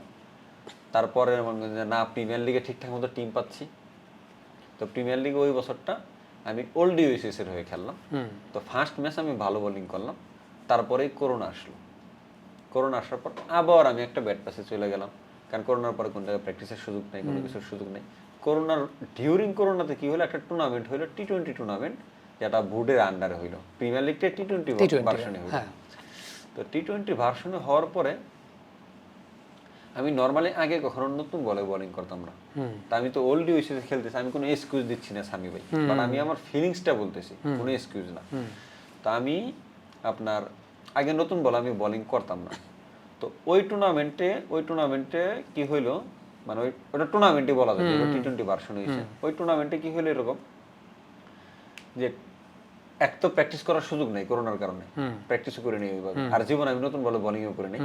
ওই টুর্নামেন্টে আমার টিমের পার্টিকুলার একটা প্লেয়ারের সুবিধা দেওয়ার জন্য, কোচের অনেক পছন্দের পার্টিকুলার একটা প্লেয়ারকে সুবিধা দেওয়ার জন্য আমাকে নতুন বলে বোলিং করাচ্ছে, আমি নতুন বলে জীবনে বোলিং। আর মোস্ট ইম্পর্টেন্ট জিনিস হচ্ছে এখন নতুন বলে যে আমার গ্রিপিং হচ্ছে ডিফারেন্ট ভাই। আমি নর্মালি ট্র্যাডিশনাল অফ স্পিনের মতো গ্রিপ করি না, অফ স্পিন করি না ক্যারাম বলে গ্রিপিং করি, আমার দুটো গ্রিপ আলাদা, বাট ট্র্যাডিশনাল মতো না। আর আমি জীবনে নতুন বলে করেই নাই, ওইখানে আমার নতুন বলে কিন্তু বেস্ট পারফরমেন্স পাওয়া ডিফিকাল্ট, আমার বেস্ট পারফরমেন্স ডিফিকাল্ট। আর স্পেশালি পাওয়ার প্লে তো বোলিং করি না, নতুন বল আমার ধরার ওই রকমই নাই, হাত থেকে স্লিপ করে ছুটে যায়। তো আমি যে খারাপ বোলিং করছি আমি তা বলবো না, আমার ইকোনমিক্স ছিল আন্ডার 6, হয়তো আমি উইকেট পাইনি, উইকেট কেমনে পাবো ভাই? আমি প্রতিদিন নতুন বল স্টার্ট করি, ফার্স্ট ওভারে একটা করে ক্যাচ ড্রপ, আর ওই ব্যাটসম্যানটা সারা ম্যাচে পিটায়, আমারে পিটাক বা অন্য ব্যাটসম্যানটা পিটাক। মানে জিনিসটা ছিল এরকম, পার্টিকুলার একটা বলারের সুবিধা দেওয়ার জন্য ওই কোচের মাধ্যমে আমাকে নতুন বলে বোলিং আসছে, আনার পরে আমি ওই টুর্নামেন্টটা এভারেজ খেলি। এভারেজ বলতে কি, ইকোনমি ভালো ছিল আমার, উইকেট নাই। আর T20তে আমার কাছে মনে হয় economic good option, under 6 economic, but wicket ছিল না। আমি ওই বছর কটা ম্যাচ খেলি, 11টাই ম্যাচ খেলি, 11 ম্যাচ আমার উইকেট মাত্র 7টা, বাট ইকোনমি আন্ডার 6 ভালো, বুঝতেছেন? তো তারপরে কি হইলো, পুরা বিপিএল বলো পুরা ডিপিএল শেষ করলাম, শেষ করার পরে এখন 7 উইকেট দিয়ে কেউ নিবে, আমার তো স্কোর কার্ড দেখে সবাই, খেলা তো কেউ দেখে না, স্কোর কার্ড দেখে 7 উইকেট দিয়ে কেউ নিবে, কথা বলছেন? বিপিএল এ তারপরের বছর হইলো বিপিএল, ফরেন প্লেয়ার ছাড়া কোনো টিম নিল না। বাট ওই বছরটা আমি অনেক কষ্ট করছি, কারণ আমি তো ডিপিএলটা খেলে বুঝছি আমার ল্যাকিংসটা কোথায় আছে। তো আমি ওই বছর সারা বছর প্র্যাকটিস করতেছি, মানে প্র্যাকটিস করে তারপর তো প্র্যাকটিস করার অপশন আছে, সুযোগ আছে, সারা বছর প্র্যাকটিস করছি। বিপিএল এর টাইমে দিয়ে আমার কোনো টিম নেয়নি। আমি প্রত্যাশাতে ছিলাম যে আমার হয়তো বা যারা আমার পছন্দ করে তারা আমাকে নিবে, বা যারা আমার উপর ভরসা আছে। তো পরে আমাকে নেয়নি, ইভেন আমি মেসেজও দিছিলাম একজনকে যে স্যার আমি এই বছর অনেক কষ্ট করছি, আগের থেকে অনেক একটু পরিণত হয়েছি, তো আপনি আমাকে একটা সুযোগ দেন। তো আপনি তো সুযোগ দিলে আমি ভালো খেলতে পারবো, বাট কোনো মেসেজের রিপ্লাই বা সামথিং এরকম কোনো কিছু আমি পাইনি। হয়তো বা মেসেজ দেখছি কিনা আমি তাও জানি না, বাট মেসেজ দিয়েছিলাম। আমি একটা জিনিস কি, ওই মেসেজটা আমি অনেক কষ্ট করে দিয়েছিলাম ভাই, আমি আসলে এই ক্যারেক্টারের না যে আমি কেউ ফোন করে বলবো যে অনেক, এটা হচ্ছে আমাকে আমার দুইটা শুভাকাঙ্ক্ষী আমরা জোর করে মেসেজটা দিয়েছি, এবং টাইপটা ওরা করছে, মেসেজের টাইপটা আমি করিনি, টাইপিংটা ওরাই করছে, আমার দুইজন শুভাকাঙ্ক্ষী বললো যে ভাই বাংলাদেশে এই ছাড়া হয় না, আপনি করেন। পরে বলছে ভাই, ওই আমার ফোন নিয়ে টাইপ করে দিছে ওই জিনিসটা, বুঝছেন? পরে তারপর যাই হোক আমি কোনো রিপ্লাই পাইনি, বিপিএল টিম পাইনি নর্মালি। আমি তারপর আবার আগের মতো হয় না, আমার কষ্ট লাগছে। তারপরে প্রিমিয়ার লিগে যাদের আন্ডারে আমি সারা বছর খেলছিলাম, তো তারা আমাকে বললো যে আলিস তুই, তারপরে বছর আমি কোনো টিম পাচ্ছিলাম না, বুঝতেছেন? নিবে কে, কারণ আমি তো ওই উইকেট নাই, আগের বছর স্ট্যাটিস্টিক্স নাই, এবার বিপিএলও নাই, কে নিবে আমাকে? কেউ নিবে না। তো তারপরের বছর কি করলো, শাইন পুকুরে উইদাউট বাজেট ভাই, কোনো বাজেট ছাড়া, মানে ছাড়া, মানে কি বলে, কন্টাক্ট ছাড়া কোনো কন্টাক্ট ছাড়া আমি শাইন পুকুরে গেলাম। আমাকে অন্য একটা টিম অফার দিছিল, অনেস্টলি আমাকে গাজী টিম অফার করছিল, বাট আমি প্রেফার করছি যে আমি শাইন পুকুরের আন্ডারে যে প্যানেলটা আছে, এই প্যানেলের আন্ডারে আমি খেলছি, তারা জানে আমার ক্যালিবার সম্পর্কে, যে আমি কি করতে পারি বা আমি কি রকম করতে পারবো, তো তারা আমার ব্যাপারটা জানে। আমি এই শোটা আমি কখনো কোনো বলিনি, এই ফার্স্ট টাইম আমি আমার লাইফে বলতেছি। আমি সবসময় অন্য কিছু বলছি, বাট এই ঘটনাটা আমি বলিনি। তো তারপরে জিনিসটা কি হইলো, শাইন পুকুরে গেলাম, শাইন পুকুরে যাওয়ার পরে আমাকে এরকম ম্যাচ খেলাচ্ছে না, অবশ্য খেলানোর অপশনটাও কম কোচের কাছে, রাজীব ভাইয়ের কাছে খুব অপশন কম ছিল, কারণ ওইখানে আমাদের টিমের নাইম ছিল, আর আমি তো কোনো কন্টাক্ট ছাড়াই গেছি, আমার ওইভাবেই নিছি মেন প্লেয়ার নাইম হিসেবে, ব্যাকআপ যদি আমি কোনো কিছু হয়। আর ওই বছরটাই ফার্স্টে আমি যে ওই বছরটাতেই প্রথম আমি কি করলাম, সব অ্যাকশন ট্যাকশন বাদ দিয়ে বর্তমানে যে অ্যাকশনটাতে বোলিং করি ওই অ্যাকশনটাতে আমি মনে করেন যে 1 বছর ট্রাই করছি, ট্রাই করে তারপরে প্রিমিয়ার লিগ খেলতে আসলাম শাইনপুকুরে। তো শাইনপুকুরে আমাকে কোনো ম্যাচ ট্যাচ খেলালো না, আবাহনীর সাথে একটা ম্যাচ খেলাইলো। ওই ম্যাচটাতে আমি ভালো বোলিং করিনি, তা আমাকে এরকম বলছিল যে শাইনপুকুর আর আবাহনীর খেলা, বুঝতেছেন? তো আমাকে বললো যে তোরা আরো পরে দুটা ম্যাচ সুযোগ দেওয়া হবে। তো আমি ওই ম্যাচটাতে ভালো বোলিং করি, 8 ওভার বোলিং করেছি, রান দিয়েছি 40-এর মতো, বুঝতেছেন? কিন্তু আমি তখন আবার একটু ব্যাটিং ট্রাই করতেছিলাম, ব্যাটিং করতেছিলাম, বুঝতেছেন? তো ব্যাটিং আমি ওই ম্যাচে মনে করেন যে রান করি 32 রান। ওকে, হ্যাঁ, অলমোস্ট জিতে যাচ্ছিলাম, পরে আমি একটা লুজ শট খেলে আউট হয়ে গেছি, বুঝতেছেন? তো পরে ওই ম্যাচটা শেষ করার পরে আমি লাইফে আমি সবচেয়ে বেশি কষ্ট পাইছি এই জিনিসটাতে। আমি জানি না যে ব্যাপারটা শেয়ার করা উচিত হবে কিনা, মানে আমার একজন শুভাকাঙ্ক্ষী বলেন বা সবচেয়ে কাছের মানুষ বলেন, তো তারপর ম্যাচ আমার ড্রপ দিয়েছে। আমি প্রত্যাশাই ছিলাম যে আমি ম্যাচটা খেলো, কারণ যেহেতু আবাহনীর সাথে আমার বলছে যে তুই ম্যাচটা খেল, পরে ম্যাচ তোর আমি সুযোগ দেবো। তো পরে আমার ড্রপ দিয়ে দিয়েছে, আমি মন খারাপ হয়ে বিকেসি 4 নম্বর মাঠে আপনার ওই যে ড্রেসিং রুমের সামনে যে বসার জায়গাটা আছে না, ওইখানে চুপচাপ একা বসে আছি। তো আমার আর কি ওই যে পছন্দের মানুষ বা শুভাকাঙ্ক্ষী সে আসলো, আসার পরে বললো, জানিস কি বোলিং করস তুই, এই বোলিং করলে তো তুই আসলে সেকেন্ড ডিভিশনের যোগ্য না। তখন নর্মালি আমার চোখ দিয়ে পানি বের হয়েছিল, সেকেন্ড ডিভিশনের যোগ্য না, আমি প্রিমিয়ার লিগে কি করতেছি। বিশ্বাস করেন, তখন আমার কাছে একটা সময় ওই মোমেন্টের ফার্স্ট আমার মনে হয়েছে যে আমি মনে হয় ক্রিকেট আর খেলবো না, আমি তখন আমার কাছে রীতিমতো আমি কান্না করে দিচ্ছি। অনেক আমি একটু ইমোশনাল, বাট আমার চেহারা দেখলে কেউ বুঝতে পারে না যে আমি ইমোশনাল, মনে হয় যে আমি অনেক রাফ অ্যান্ড টাফ বা অনেক ফানি টাইপের, বাট আমি অনেক ইমোশনাল। এটা আমার এলাকার মানুষ বা যারা আমার ক্লোজ তারা জানে শুধু। তো পরে আমি অলমোস্ট কান্না করে দিছি, কান্না টান্না করে দেয়। আমি আমার যে বেস্ট ফ্রেন্ড, ক্রিকেটের আমার বেস্ট ফ্রেন্ড হচ্ছে আনিসুল ইসলাম ইমন। হ্যাঁ, ওই আমরা সেকেন্ড ডিভিশন থেকে আমাদের পরিচয়। তো তারপরে আমরা ফ্রেন্ড, একসাথেই খেলছি, আমরা ম্যাক্সিমাম টিম আমরা একসাথেই খেলছি। ইমনও তখন আমার ওই টিমে, লাস্ট 4 বছর ধরে আমরা একসাথে খেলছি, বুঝতেছেন? ইমন ওই টিমের প্লেয়ার, ওই ম্যাচ খেলতেছে নিয়মিত। পরে ইমন আমার বললো যে কিরে এরকম মন খারাপ করে বসে আছিস কেন? আমি বললাম, দোস্ত কি ক্রিকেট খেলো, আমি নাকি এখন সেকেন্ড ডিভিশনের যোগ্য না, বাস আমি কত ম্যাচ জিতেছি, এখন আমার একটা খারাপ টাইম বা এই টাইম যাচ্ছে, আমি সেকেন্ড ডিভিশনের যোগ্য না। তো পরে ব্যাপারটা হইলো হয়ে গেল। তারপরে টিমও আমার ফোন করে কই দিল যে পরের বছর অন্য টিম দেখে নিও এই সেই। তখন মনে হইতে পারলাম যে না, আর সম্ভব না, কারণ যারা আমার চিনে জানে তারাই যেহেতু বলছে সেকেন্ড ডিভিশনের যোগ্য না, তখন আমার কে নিবে? কেউ নিবে না, অনেস্টলি আমাকে কেউ নিবে না। তখন ইমন আমার বললো, দোস্ত আমি তোর কাছে একটা জিনিস শেয়ার করি, তোরে আমি চিনি 4-5 বছর যাব, আমরা 4-5 বছর একসাথে খেলি। তখন ইমন আমারও বললো যে আমি অনেক বলারে কিন্তু খেলছি, ডিপিএলে হোক, আমি এখনো বিপিএল খেলিনি, আমি ডিপিএলে হোক, সেকেন্ড ডিভিশন হোক, ফার্স্ট ডিভিশন হোক, অনেক বলারেই খেলছি, কিন্তু কোনো বলারে খেলে আমি জীবনে ডিফিকাল্টি ফেস করিনি, যে আমার কাছে মনে হয় না যে আমার যে কোনো বল আউট করে দেবো। কিন্তু একমাত্র তুই, যার কাছে আমার মনে হয় আমি যে কোনো বল আউট দিতে পারি বা আমার যে কোনো সময় আউট করে দিতে পারি। দোস্ত কে কি বললো ওই দিকে মাথার মধ্যেই বাদ দে, তুই একেবারে পুরা নতুন করে স্টার্ট কর। আমার দেখা বেস্ট বলার ইমন আমার এই কনফিডেন্সটা দেয়, হয়তো বা ওই সময় ওই আমার একটু মোটিভেট করার জন্য পাম্প মারছে, সত্যি কথা, এটা ফ্রেন্ডরা মারি।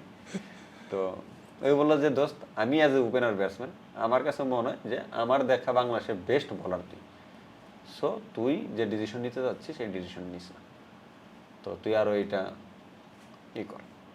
দেন আমি পরে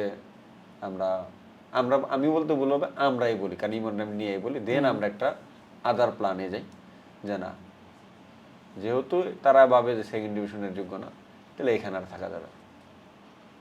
তো তারপর আমি আমার মতো প্র্যাকটিস শুরু করি। তখন আরো আমি স্ট্রংলি কামব্যাক করার চেষ্টা করি। নতুন বলে বোলিং করার অভ্যাসটাকে তখন থেকে করা? তখনও নতুন বলে বোলিং এর অভ্যাসটা করা না। দেন তারপর আমি মাস্কাসাকে ক্রিকেট একাডেমিতে যাই। দেন মানে ইমন তো আমার ফ্রেন্ড, ওই তো আমার মোটিভেট করার জন্য বললো, তো ইমনের কথাটা আমি মোটিভেট হইনি, জাস্ট ক্রিকেটে আবার ব্যাক করছি ইমনের কথা, তাহলে আমি ক্রিকেট ওইখানে শেষ করে দিতাম। তো দেন আমি সালাউদ্দিন স্যারের কাছে যাই। সালাউদ্দিন স্যার আমার বোলিং প্রথম দিন দেখে, তারপর উনি আমার বোলিং নিয়ে কাজ করে। 3 দিন পরে সালাউদ্দিন স্যার আমাকে বলে তোর আমি নেক্সট ইয়ার বিপিএল খেলাবো। এই একটা কথাই আবার মোটিভেট হয়ে গেছে যে বাংলাদেশের বেস্ট কোচ উনি, উনি যেহেতু আমার 3 দিন দেখে বিপিএল খেলাইতে চাইছে, তার মানে সামথিং কিছু একটা আছে, যেটা হয়তো বা আমিও দেখতেছি না এখন পর্যন্ত, বা আমার কাছে মনে হচ্ছে না, বা সামথিং কিছু একটা আছে, যে কারণে বাংলাদেশের বেস্ট কোচ আমাকে বলতেছে তোর আমি বিপিএল খেলাবো। দেন তারপর আমি একটা মাস্কোতে প্র্যাকটিস ম্যাচ খেলি, দেন স্যারে আমাকে প্রিমিয়ার লিগে তার টিমে সাইন করায় আপনার প্রাইম ব্যাংকে। তারপর বছর যখন বিপিএল এর টাইম আসে, তখন আমি আবার ইনজুরিতে ঘুরে দিই ড্রাফটের আগে ভাই, বুঝতেছেন? দেন স্যার আমাকে নিতে পারে না। দেন আমি প্রিমিয়ার লিগ খেলার পর প্রাইম ব্যাংকে ভালো খেলি, দেন স্যারা বললো যে নেক্সট ইয়ার ফাইনাল, তুই তাহলে আবারও নেক্সট ইয়ার মধ্যে বিপিএল এর 1 মাস আগে আমি ইনজুরিতে পড়ি, আবার আমার স্যার ড্রাফট থেকে নিতে পারে নাই। তো তারপরে কি হয়েছে, ড্রাফট থেকে নিতে পার নাই, স্যার তখন জানে যে আমি মনে হয় 6 মাস 8 মাস, এখন যেরকম আমি 8 মাসের জন্য 6 মাসের জন্য বের হয়েছি, মানে ইনজুরি যে অবস্থা হচ্ছে, তখন আমার একটু ক্রিটিক্যালি ছিল, বাট তখন আমাদের যে ফিজিও বলেন বা এমআরআই রিপোর্টস এরকমই বলতেছিল যে আমি মনে হয় তাহলে সার্জারিতে যাওয়া লাগতে পারে বা সামথিং এরকম কিছু। দেন আমি আবার একাই রিহ্যাব কইরা আমি একটু বাইজিৎ ভাইয়ের হেল্প নিয়েছিলাম, তখন বাইজিৎ ভাইয়ের চেম্বারে আমি দেখাইছি, চেম্বারে দেখার পর বাইজিৎ বলে সার্জারিটার দরকার নেই, তুই আগে 1 মাস রিহ্যাব কর, 1 মাস পরে যদি মনে হয়ে যেতে পারবি না তাহলে আমরা সার্জারি প্রসেসিংয়ে যাবো। দেন 1 মাস রিহ্যাব করার পরে মনে হচ্ছে যে পায়ে এখন স্ট্রং আছে, আমি পারবো। দেন 1 মাস পরে ড্রাফটের তখন আবার 15 দিন পরে বিপিএল এর ড্রাফটের 15 দিন আগে ইনজুরিতে পড়ি, আবার 15 দিন পরে আমি মাস্কোতে যাই। মাস্কোতে যাওয়ার পর স্যার আমার দেখে তো অবাক যে তুই না, মানে অ্যাটলিস্ট আমি শুনছি যে 6 মাস 8 মাসের মতো বাইরে। পরে বোলিং করার পরে আমি আবার ইনজুরির পরে বোলিং করলে বেশি ভালো বোলিং হয়। তো পরে বোলিং করছি, বোলিং খুব ভালো হয়েছে, স্যারে করে যে আচ্ছা ওয়েট কর, যদি সুযোগ থাকে তাহলে আমি নিব। দেন তারপরে মাস্কোর সাথে আপনার কুমিল্লা ভিক্টোরিয়ান্সের একটা প্র্যাকটিস ম্যাচ হয়, তো ওই জায়গায় আমি খুব ভালো বোলিং করি। দেন ওইখানে পরবর্তীতে আমার টিমমেট যারা ছিল গতবার, কায়েস ভাই, লিটন দা, কারণ স্যারের কথা হচ্ছে আমি তোর নিয়ে টিমে রাখতে পারি, কিন্তু কথা হচ্ছে ক্যাপ্টেন যদি তোর উপর ওই ফেটটা না পায় বা টিমের সতীর্থরা যদি ওই ফেটটা না পায়, তাহলে কিন্তু বলবো যে আমি মনে হয় ফেভার দিয়ে আনছি। আর স্যার তো এখানে এই জিনিসটা তো কখনো কম্প্রোমাইজ করে না। স্যারের যে আপনার ক্যারেক্টার বা স্যারের যে অ্যাটিটিউড, এতে আপনি কখনো এই জিনিসটা কম্প্রোমাইজ পাবেন না যে কেউ স্যারের বলুক যে স্যার আপনি এখানে ফেভার করছেন।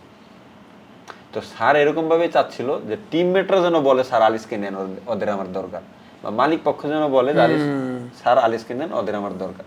দেন যখন আমি ম্যাচটা খেললাম, আমি দুর্দান্ত বোলিং করি, বোলিং করার পর দেন কায়েস ভাই, লিটন দা, তারাই স্যারকে বলছে স্যার পরে কিন্তু নিতে পারেন। স্যার পরবর্তীতে আমাকে বলছে যে আমি তো নেওয়ার জন্য রেডি, বাট আমি এই জিনিসটাই দরকার ছিল যে সতীর্থরা যেন বলে যে আলিসকে যেন নেয়। তো পরবর্তীতে আমাকে টিম ইনক্লুড করে, তো স্যার আমাকে সুযোগ দেয়, সুযোগ দেওয়ার পরে আমি ফার্স্ট ম্যাচটা আশানুরূপ ভালো খেলতে পারি না, বরিশালের সাথে ছিল ফার্স্ট ম্যাচ, তো আমি 3 ওভার বোলিং করি, 29 রান দেই, কোনো উইকেট পাই না। ওই ম্যাচটা আমরা জিতি, জাকির ভাই অনেক ভালো খেলে বা ফোর্ডে অনেক ভালো খেলে, শেষ পর্যায়ে ভালো খেলে আমরা ম্যাচটা জিতি। জিতার পর আমার তো একটু মন খারাপ যে এত কষ্ট করে একটা সুযোগ পাইলাম, সুযোগ পাওয়ার পরে এখন আবার ওই সুযোগটা হারাই ফেললাম। পরে স্যার শুধু আমার কাছে এসে একটা কথাই বলছে, তোরা যে 2টা 6 মারছে, এটা কে মারছে বলতো? আমি বলছিলাম মুশফিকুর রহিম। পরে বললো যে বাংলাদেশের বেস্ট ব্যাটসম্যান উনি তোরে 2টা 6 মারছে, তো মন খারাপে কি আছে? তুই তো বাজে বোলিং করে 6 মারে নাই, তোরে ভালো বল করছিস, উনি তোরে 2টা 6 মারছে, বাংলাদেশের বেস্ট ব্যাটসম্যান সে 2টা 6 মারছে, যে বাংলাদেশের বেস্ট সে কি 2টা 6 মারতে পারে না? স্বাভাবিকভাবে মন খারাপের কোনো কিছুই নেই। তো আপনি যে বললেন স্যার আমাকে এইভাবে মোটিভেট করছে, ইভেন তারপরের দিন আমরা ফ্লাই করি সিলেটে ফ্লাই করার পরে আপনার প্র্যাকটিস আমি একটু মনমরা ছিলাম, তখন স্যার আমাকে কাছে এসে শুধু এই কথাই বলছে, নেক্সট ম্যাচ তুই খেলবি, তো প্র্যাকটিসে মনোযোগ দিয়ে প্র্যাকটিস কর। দেন তারপরে আমার মনের ভিতরে কনফিডেন্স আইছে যে না, আমি খারাপ করার পর আমি ব্যাকআপ পাচ্ছি, তো তার মানে আমার ভালো করা লাগবে। তারপরে ম্যাচে আলহামদুলিল্লাহ, তারপর তো আমরা সিলেটের সাথে খেলা ছিল, সেই পারফরম্যান্সটা আমরা দেখছি বা সামথিং। আর নতুন বলের যে ব্যাপারটা, তখন স্যার আমাকে একটা জিনিস বলে, জানিস তুই যে কোয়ালিটির বোলিং, আমি তখন ওই যে স্যারের সাথে, তো স্যার সবার সাথে, প্লেয়ারদের সাথে সবার সাথে ফ্রি, একেবারে ফ্রেন্ডের মতো মিশে স্যারে। তো স্যারের সাথে আমরা এরকম বলতেছিলাম যে আমি এরকম আপনাকে যেরকম বললাম যে আমাকে অন্য একটা প্লেয়ারকে ফেভার দিয়ে আমাকে নতুন বলে বোলিং করাইছে, যেটা আমি কখনো করি নাই, তখন স্যার শুধু আমাকে একটা কথা বলছে, দলের প্রয়োজনে যে কোনো কিছু করতে পারে। দলের প্রায়োরিটি আগে, তোমার সবভাবে রেডি হওয়া লাগবে। তখন আমার মাথার মধ্যে একটা জিনিস আছে, স্যার তো ঠিক কথাই বলছে, আমি এই জিনিসটা পারি না, আমি আমার ল্যাকিংস নিয়ে কেন যাব? টিমের প্রয়োজন আমাকে ফার্স্ট ওভারও বোলিং করা লাগতে পারে, তার মানে আমার প্র্যাকটিস করা লাগবে, আমার শিখতে হবে। তখন আমার মনের ভিতরে ফার্স্ট একটা জিনিস আসলো, দেন স্যার আমাকে বলে যে তুই যেরকম বোলিং করস, এই বোলিংয়ে তুই যদি পাওয়ার প্লের পরই বোলিং করস, তাহলে তুই নর্মাল একটা অর্ডিনারি বোলার থাকবি, আর সেম বোলিংটাই যদি পাওয়ার প্লে করতে পারস তাহলে তুই হবি এক্সট্রা অর্ডিনারি। এখন তুই কোনটা চাস? দেন আমি স্যারের বললাম, স্যার আমার এক্সট্রা অর্ডিনারি হইতে হবে, কেন অর্ডিনারি হইলে আমি কখনো ভালো জায়গায় খেলতে পারবো না। তো তখন বললো তাহলে তোমার নতুন বলেই বোলিং করা লাগবে। তো এখন কেমনে করবার নতুন বলে বোলিং, এটার মাসালা আমি দিতে পারবো, আর আয়ত্ত তোমার করা লাগবে। দেন আমরা নতুন বলে মাস্কোতে যখন আমি বোলিং দিতাম, স্যার সর্বপ্রথম আমার হাতে নতুন বল এনে দিত, ধর নতুন বল বোলিং কর। এইভাবে আস্তে আস্তে আস্তে আস্তে ডেভেলপ আসে। তো তারপরে সব স্পিনারদের স্যারে দিত পুরান বল, আমারে দিত স্যারে নতুন বল, যে ওরা একটা নতুন বল দেয়, ওই নতুন বল দিয়ে বোলিং করো। স্যারের কাছে মনে হয়েছে যে আমি পাওয়ার প্লেতেই বেশি এফেক্টিভ। দেন স্যার আমাকে প্রিমিয়ার লিগও নতুন বলে করানোর চেষ্টা করছে, বাট পরবর্তীতে তারপর আস্তে আস্তে এটা আমরা গ্রো করি। দেন কুমিল্লা ভিক্টোরিয়ান্সে তো স্যার আমাকে নতুন বলেই স্টার্ট করতো। আমরা পাওয়ার জেনারেশন, বিবিজয় শক্তি চুমুকে অ্যাকশন, পাওয়ার চুমুকে অ্যাকশন। এইভাবেই আসলে প্লেয়ার প্রডিউস করা হয়। আলিস যে জার্নিটা আমরা এতক্ষণ শুনলাম একদম ইনিশিয়াল স্টেজ থেকে, দেন আলিসের কামব্যাকটা, সেখানে সালাউদ্দিন স্যার যেভাবে আলিসকে গ্রুম আপ করেছে, টু বি ভেরি অনেস্ট এইভাবেই আসলে প্লেয়ার প্রডিউস হয়। সুতরাং একটা প্লেয়ার প্রডিউস হওয়ার পেছনে টার্নিং পয়েন্টের জায়গায় কোচের অবদানের যে জায়গাটা, টেকনিক্যালিটির জায়গাটা, this is why Mohammad Salahuddin is the best ever coach here in Bangladesh. Aliss শেষ পর্যায়ে চলে আসছি, অনেক দর্শকের অনেক কিউরিওসিটির জায়গা থাকে, আলিস এখন কয় ধরনের ভ্যারিয়েশনে বোলিং করে? অ্যাকচুয়ালি ভ্যারিয়েশন বলতে অনেক ধরনের ভ্যারিয়েশন, কিন্তু ওইটা হয়তো বা বোঝা যায় না বা হয় না। আমি নর্মালি 4টা ভ্যারিয়েশনে বল করি। একটা হচ্ছে অফ স্পিন সিম বোলিং, ওটা আমার টার্ন করবে।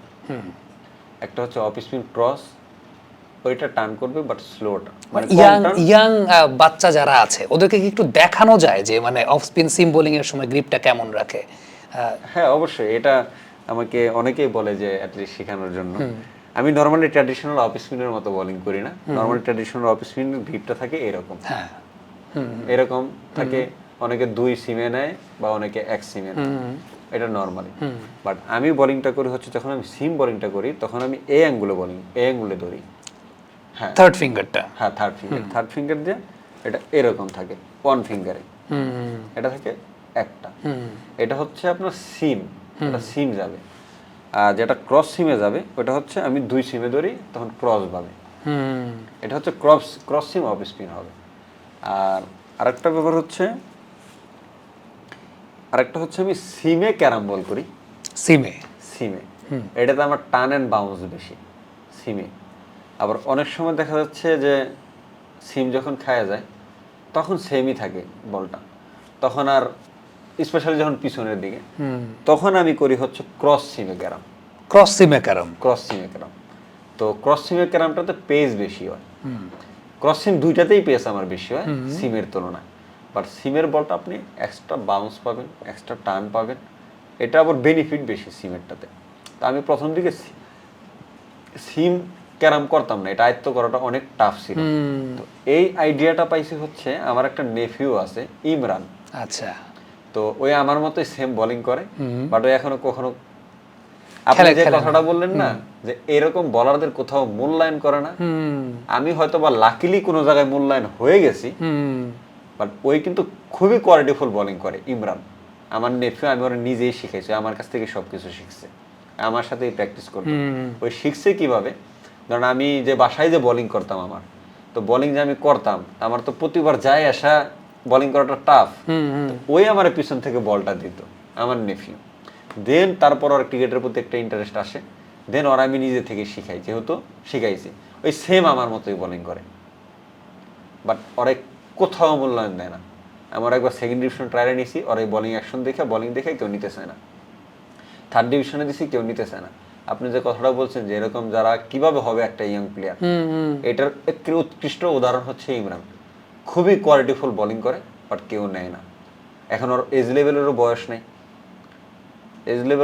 নেই, এখন কোনো আপনার সেকেন্ড ডিভিশনে নেয় না, থার্ড ডিভিশনে নেয় না, আর ফার্স্ট ডিভিশন কেমন নেবে? তো এই প্লেয়ারগুলা যারা এরকম একটু ব্যতিক্রম ধর্মী চেষ্টা করবে বা চেষ্টা করতে চায়, তাদেরকে যদি কোথাও সুযোগই না দেওয়া হয়, ওই ওর প্রতিভা শো করবে কোথায়? ফ্লারিশটার ওর বুঝতে তো হবে আসলে। সালাউদ্দিন স্যার যেরকম বুঝতে পারছিল, সুজন স্যার যেরকম বুঝতে পারছিল, বাংলাদেশে তো এরকম ভাবে বুঝতে পারে না বুঝতেছেন? আসলে। ওই আমার মতোই বোলিং করে। তো ওই আমাকে প্রথম বলে যে মামা তুমি ক্রস সিমে মারো, ঠিক আছে, তুমি সিমে ট্রাই করতে পারো, যে সিমের ভিতরে ট্রাই করলে আমার কাছে মনে হয় টার্ন অ্যান্ড বাউন্স তুমি বেশি পাবা। তো নর্মালি এইভাবে বোলিং করে সিমে নেওয়া এটা একটা টাফ, খুবই টাফ, তাই না? এইভাবে কেউ গ্রিপিংই করতে পারে না অনেস্টলি। তো আমি ওর কাছ থেকে প্রথম শিখি, ওই প্রথম এরকম সিমে মারলো। তো পরে দেখলাম যে তুলনামূলক টার্ন বেশি করে। দেন ওরা আমি বলি তাহলে আমার শিখা, ওরা আমি সব শিখেছি। দেন ওই আমাকে বললো যে মামা তুমি এটা এইভাবে যদি করো তাহলে হবে। তো দেন আমি ওর কাছ থেকে শিখি সিমের বোলিংটা। তো তারপর থেকে আমি সিমে করি। তো সিমে মার্শাল্লাহ এখন সিম বোলিংটা ভালো হয়, স্পেশালি যখন পাওয়ার প্লেতে, তখন দেখা যায় সিমে পড়লে বলটা টার্ন অ্যান্ড বাউন্স একটু বেশি হয়। মানে এগুলো তো অনেক এক্সপেরিমেন্টের ব্যাপার, অনেক প্র্যাকটিসের ব্যাপার, অনেক আয়ত্ত করার ব্যাপার। সো দর্শক যারা এই মুহূর্তে দেখছেন তারা বুঝতে পারছেন যে আসলে একজন স্পিনার বা একজন মিস্ট্রি স্পিনার আসলে আপনি গেলেন, বল করলেন, হয়ে গেল না, অনেক কিছু ট্রাই করতে হয়। আমরা একদম শেষের দিকে চলে আসছি, আমাদের একটা গেম খেলে আমরা বিদায় নিব। তো এই গেমটা হচ্ছে এইরকম, আমার এখানে বেশ কয়েকটা ছবি আছে। আলিস যেটা করবে, ছবি দেখবে না, ছবিটা নিয়ে সামনে ধরবে, আমি দেখে আমি ক্লু দিব। আমিও জানি না কার কার ছবি আছে, আলিস সেটার উত্তর দিতে পারে কিনা বা তাদের সম্পর্কে বলতে পারে কিনা দেখবো। সো প্রথমটা আলিস দেখবে না, উল্টা হ্যাঁ সোজা। ইনি আমি বলবো যে বাংলাদেশের সবচাইতে পরিশ্রমী স্পিনার। টেকনিক্যালি আলিসকে ওই পাশ থেকে দেখতেছে, কোনো কিছু বোঝা যাচ্ছে? আচ্ছা, বাংলাদেশের সব থেকে পরিশ্রমী spinner, left arm spinner, Taijul ভাই, no doubt about that. Taijul ভাই বাংলাদেশের সবচেয়ে পরিশ্রমী স্পিনার, এবং টেকনিক্যালি তাইজুল ভাইকে সব থেকে শার্প মনে হয় বাংলাদেশের স্পিনারদের মধ্যে। অ্যাজ এ স্পিন বোলিং যদি স্পিনের হিসাব বলেন, আমার কাছে মনে হয় বাংলাদেশের বেস্ট। কারণ আমি কাছ থেকে দেখছি ওনার বোলিংটা, ওনার বল যখন মনে হয় বলটা হাত থেকে ছুটে বা হাত থেকে যখন রিলিজ হয়, তখন বিশ্বাস করবেন গ্রুর করে মনে হয় একটা সাউন্ড হয়, শব্দ হয়। তো অ্যাজ এ স্পিনার যদি বলেন তাহলে honestly as a spinner. Next দেখি কতগুলো দিছে, ওরে বাবা অনেকগুলো দিছে তো আজকে। নেক্সট দেখি, হ্যাঁ এটা ঠিক আছে না উল্টা? ঠিক আছে। আচ্ছা, উনি বাংলাদেশ টিমের সঙ্গেও কাজ করেছেন। আমার দেখা আমি যত স্পিনারদেরকে দেখেছি, আমার দেখা সর্বকালের সেরা অফ স্পিনার, আমি যদি বলি ভুল হবে না, মানে সর্বকালের সেরা অফ স্পিনার ওয়ার্ল্ড ওয়াইড আমার দেখা, অ্যাকর্ডিং টু মি। আপনার দেখা এমনকি দেশের না, মানে ওভারঅল পুরো বিশ্ব মিলিয়ে যদি আমি চিন্তা করি, বাংলাদেশ টিমের সাথেও তিনি কাজ করেছেন। বাংলাদেশ টিমের সাকলান মুশতাক কাজ করার সুযোগ তো কখনো হয় না সাকলান মুশতাকের সাথে, বাট আলিস যদি সাকলান মুশতাকের সঙ্গে কাজ করে হয়তোবা আমরা আরো প্রোডাক্টিভিটি দেখতে পাবো। নেক্সট, আমি তো এক ক্লুতেই পেরে যাচ্ছি সব। আমি সেটাই দেখছি, আলিসের সেন্স খুব, আমি ক্লুটা আমি খুব সহজ দিচ্ছি। আচ্ছা, he is a fighter, fighting spirit. একজনের নামই আসে ফাইটার বললে, মাশরাফি ভাই। মাশরাফি ভাই না, আমি ক্লুগুলো আরো দিচ্ছি যে তিনি অনেক কিছু করেছেন, বাট পর্যাপ্ত ক্রেডিট কখনো পান নাই। আমি তার আন্ডাররেটেড, খুবই আন্ডাররেটেড। আমি তার ওই ট্যাগলাইনটা যদি বলি তাহলে পরে বোঝা যাবে অ্যালিস, আমি এত সহজ ক্লু দিব না। আমি বুঝে গেছি, বলবো আন্ডাররেটেড শুনেই বুঝে গেছি, মাহমুদুল্লাহ ভাই, রিয়াদ ভাই এবং মানে সাইলেন্ট কিলার তাকে বলা হয়। এই টার্মটা মনে হয় আমি একটু দর্শকদের সঙ্গে শেয়ার করি। সর্বপ্রথম রেডিও কমেন্ট্রি যখন আমি করতাম, তখন তো ব্যাটম্যান দেখতাম, তখন প্রথমে শব্দটা উচ্চারণ করেছিলাম আমি, যে সাইলেন্ট কিলার, এবং একটা কথা বলেছিলাম যে he is the dark night, he is the silent guardian, a watchful protector. পরদিন একটা জাতীয় দৈনিকে দেখি এই নামটা শিরোনাম হয়ে গেছে, হ্যাঁ শিরোনাম হয়ে গেছে। তখন আমার কেউ চিনতো না, সেটা আমি 2013, 14, 15 সালের কথা বলছি আর কি। ওকে, মডার্ন ডে ক্রিকেটের সর্বসেরা ব্যাটসম্যান আমার দৃষ্টিতে, এটা অনেকের ক্ষেত্রে ভুল হতে পারে, মানে অন্যরকম হতে পারে। মডার্ন ডে ক্রিকেটের সর্বসেরা ব্যাটসম্যান আমাদের দেশের না, পাশের দেশের কোহলি। কোহলি কোহলির সাথে এনকাউন্টার আলিসের হয় না, আমি আই হোপ আলিসের কোহলির সাথে এনকাউন্টার হোক। কোহলি যতদিন খেলে, উইক আছে। কোহলি অফ স্পিনে উইক আছে, থ্রেডটা কিন্তু দিয়ে রাখছে। ওকে, আচ্ছা, এই ব্যক্তির সময় জ্ঞান একটু কম, কি এই ব্যক্তির সময় জ্ঞান কম, সময় জ্ঞান কম? সময় জ্ঞান কম, হ্যাঁ।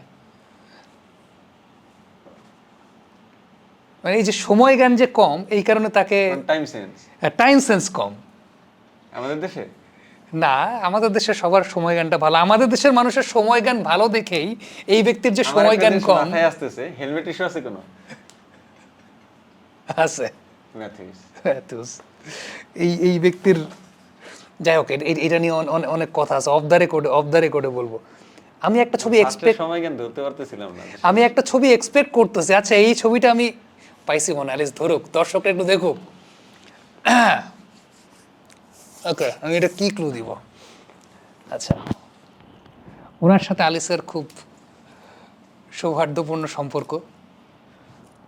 আমি একটা সেলফি, মানে এইখানে একটা সেলফি দেখতে পাচ্ছি আলিসের সাথে ওনার। আর কিছু বলবো আমি বুঝতে পারছি, এখন কি এটা আমি নেগেটিভ নিব না পজিটিভ? না, আমি কি নেগেটিভ কিছু বলছি নাকি? আমি বললাম যে আলিসের সাথে ভালো মানে সৌহার্দ্যপূর্ণ সম্পর্ক যাদের মধ্যে থাকে তারাই সেলফি তুলে। আমি বুঝতে পারছি কার কথা বলছি, আমি বুঝতে পারছি, কিন্তু প্রথমত আমি বলি নেই আমার সাথে তার সৌহার্দ্যপূর্ণ সম্পর্ক নেই। এটা টোটালি ছিল একটা টিম আর হোস্টের যে ব্যাপার। এটা হচ্ছে ইয়াশা সাগর। ইট ওয়াজ গুড। এই পুরো জার্নিটা যেরকম চিটাগাং কিংসের গেছে, আমরা তো মানে দেখেছি, ঠিক আছে, দর্শকরা বিনোদিত হয়েছে, এটা আমার আনন্দিত কাছে হয়েছে। মনে হয় প্লেয়ারদের থেকে দর্শকরাই বেশি সময় দেখছি ইয়াশাকে, অনেস্টলি। প্লেয়ারদের তো জাস্ট ওর কাজের সময় আসতো প্লেয়ারদের কাছে, আদারওয়াইজ। ওকে, আদারওয়াইজ আলিস সিরিয়াস হয়ে যেতেছে। আমি মানে not on a serious note আমার কোয়েশ্চেন করা।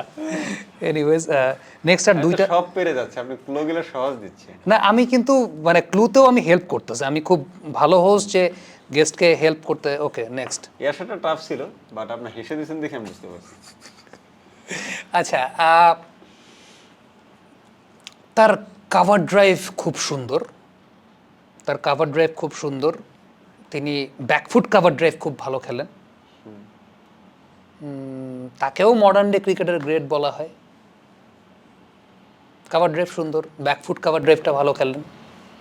হ্যাঁ, বুঝতে পারছি। বাবার আজম। বাবর আজম, ট্রু। মানে বাবর আজমের সাথে খেলা হয়েছে কখনো? হ্যাঁ, বিপিএল হয়েছে। বিপিএল এ খেলা হয়েছে, মানে ওটা 6 মেরে দিছিল। বাবর আজম। হ্যাঁ, তাকে বোলিং করার জন্য তার উইক জোনটা কি মনে হয়? তো আসলে আমরা প্ল্যানিংটা ভুল করছিলাম। আমি এটা হচ্ছে গতবারই যখন কুমিল্লাতে ছিলাম, তো নরমালি রিজন ভাইও ছিল আমাদের টিমে। তো রিজন ভাই একটা প্ল্যান দিচ্ছিল, তো আমার কাছে মনে হচ্ছে আমি এগ্রি করতে পারতেছিলাম না রিজন ভাইয়ের প্ল্যানটার ক্ষেত্রে। তো রিজন ভাই আমাকে যেভাবে ফিল্ডিং সেটআপটা দিছে, তো রিজন ভাই আমাকে বললো যে লং অফ বের করতে, লং অন ভিতরে রেখে লং অফ বের করছি, আর ওইখান থেকে আপনার সুইপার বের করছি। তো নর্মালি আমার বের করা উচিত ছিল আপনার লং অন আর সুইপার যদি বের করে রাখতাম, তাহলে উনি যদি আমার এই ট্রাই করতো তাহলে আমি মানতে পারতাম। উনি যে ওনাকে আমি টানা 3 ওভার বোলিং করি পাওয়ার প্লেতে, ফার্স্ট 2 ওভার সে খুবই স্ট্রাগল করে, থার্ড ওভারে যায় সে আমার একটা 6 মারে।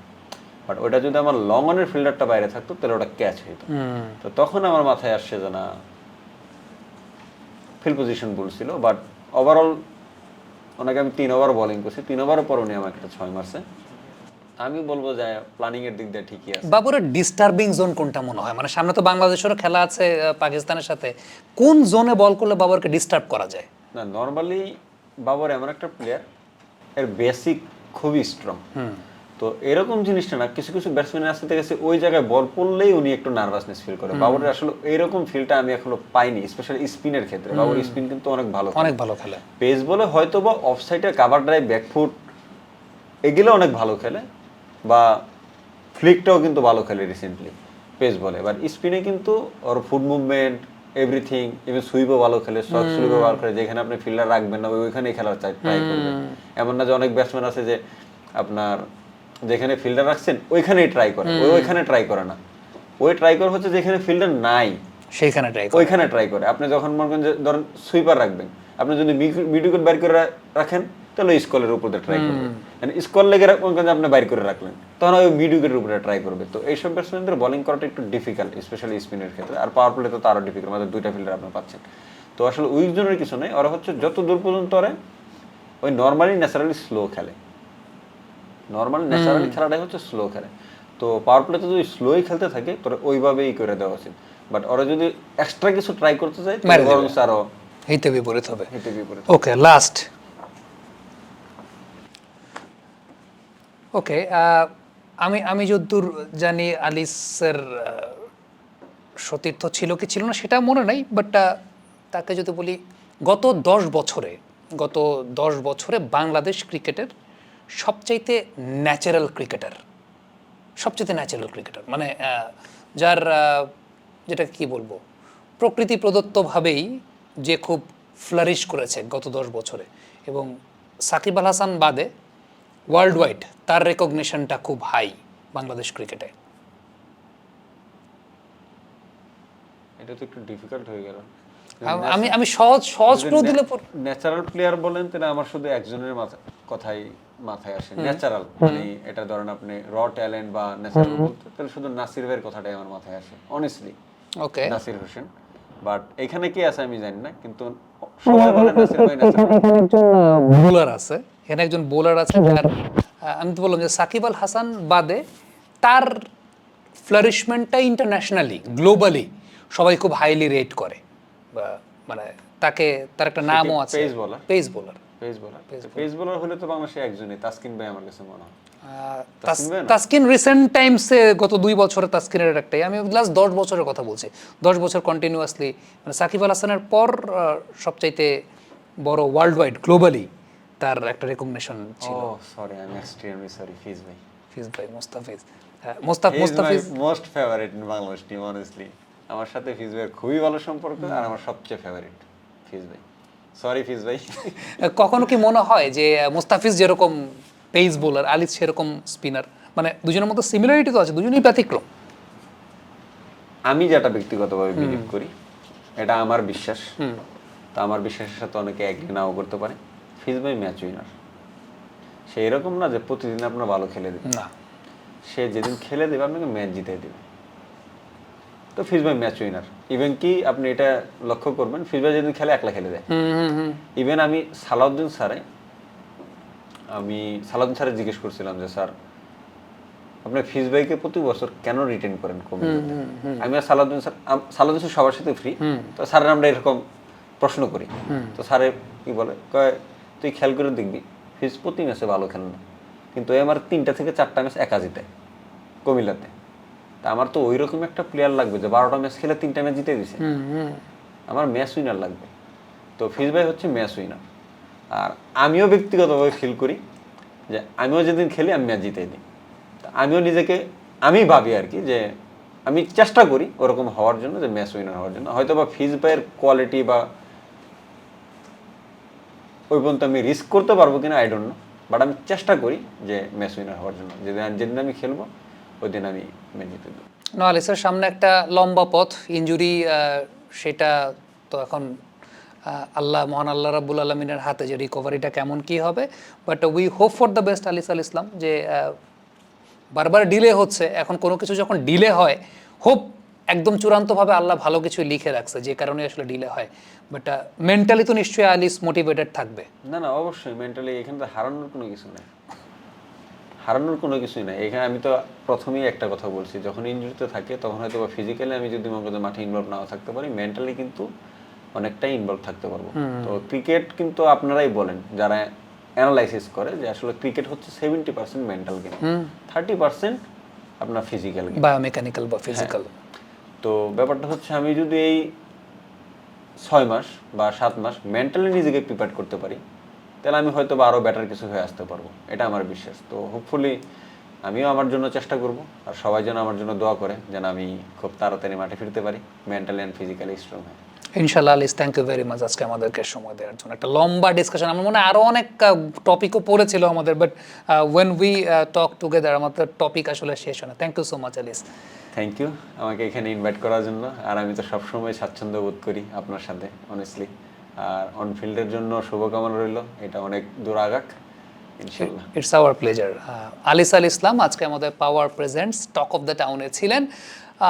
আলিসকে বিদায় দেওয়ার আগে বাংলাদেশ ক্রিকেট বোর্ডের কাছে আমরা একটা আর্জি জানাতে চাই বা বাংলাদেশ ক্রিকেট বোর্ডের কাছে আমরা একটা রিকোয়েস্ট করতে চাই, তা হচ্ছে আলিস আল ইসলাম বিপিএল এর মঞ্চে তিনি আহত হয়েছেন, বাট আলিস আল ইসলাম আমাদের দেশের প্রপার্টি, আমাদের দেশের সম্পদ। এই যে ইনজুরি ম্যানেজমেন্টের যে জায়গাটা, তার সার্জারি থেকে শুরু করে আফটার দ্যাট তার রিহ্যাব এবং সব কিছু একদম প্রপার সেট আপে তার রিকভারি সেশনের জায়গাটা, we request to Bangladesh cricket board যে যাতে এই পুরো প্রক্রিয়াটা স্মুথ হয় এবং সেটা বাংলাদেশ ক্রিকেট বোর্ড যতটুকু কন্ট্রিবিউট করা সম্ভব সেই কন্ট্রিবিউশনের কাজটা বাংলাদেশ ক্রিকেট বোর্ড করে। সেটা বাংলাদেশ ক্রিকেট বোর্ড সবসময় করে। ইবাদতের ক্ষেত্রে আমরা দেখেছি যে সেই জায়গাটা ক্রিকেট বোর্ড তাদের এফোর্টের জায়গাটা 100% এফোর্টটাই দিয়েছে।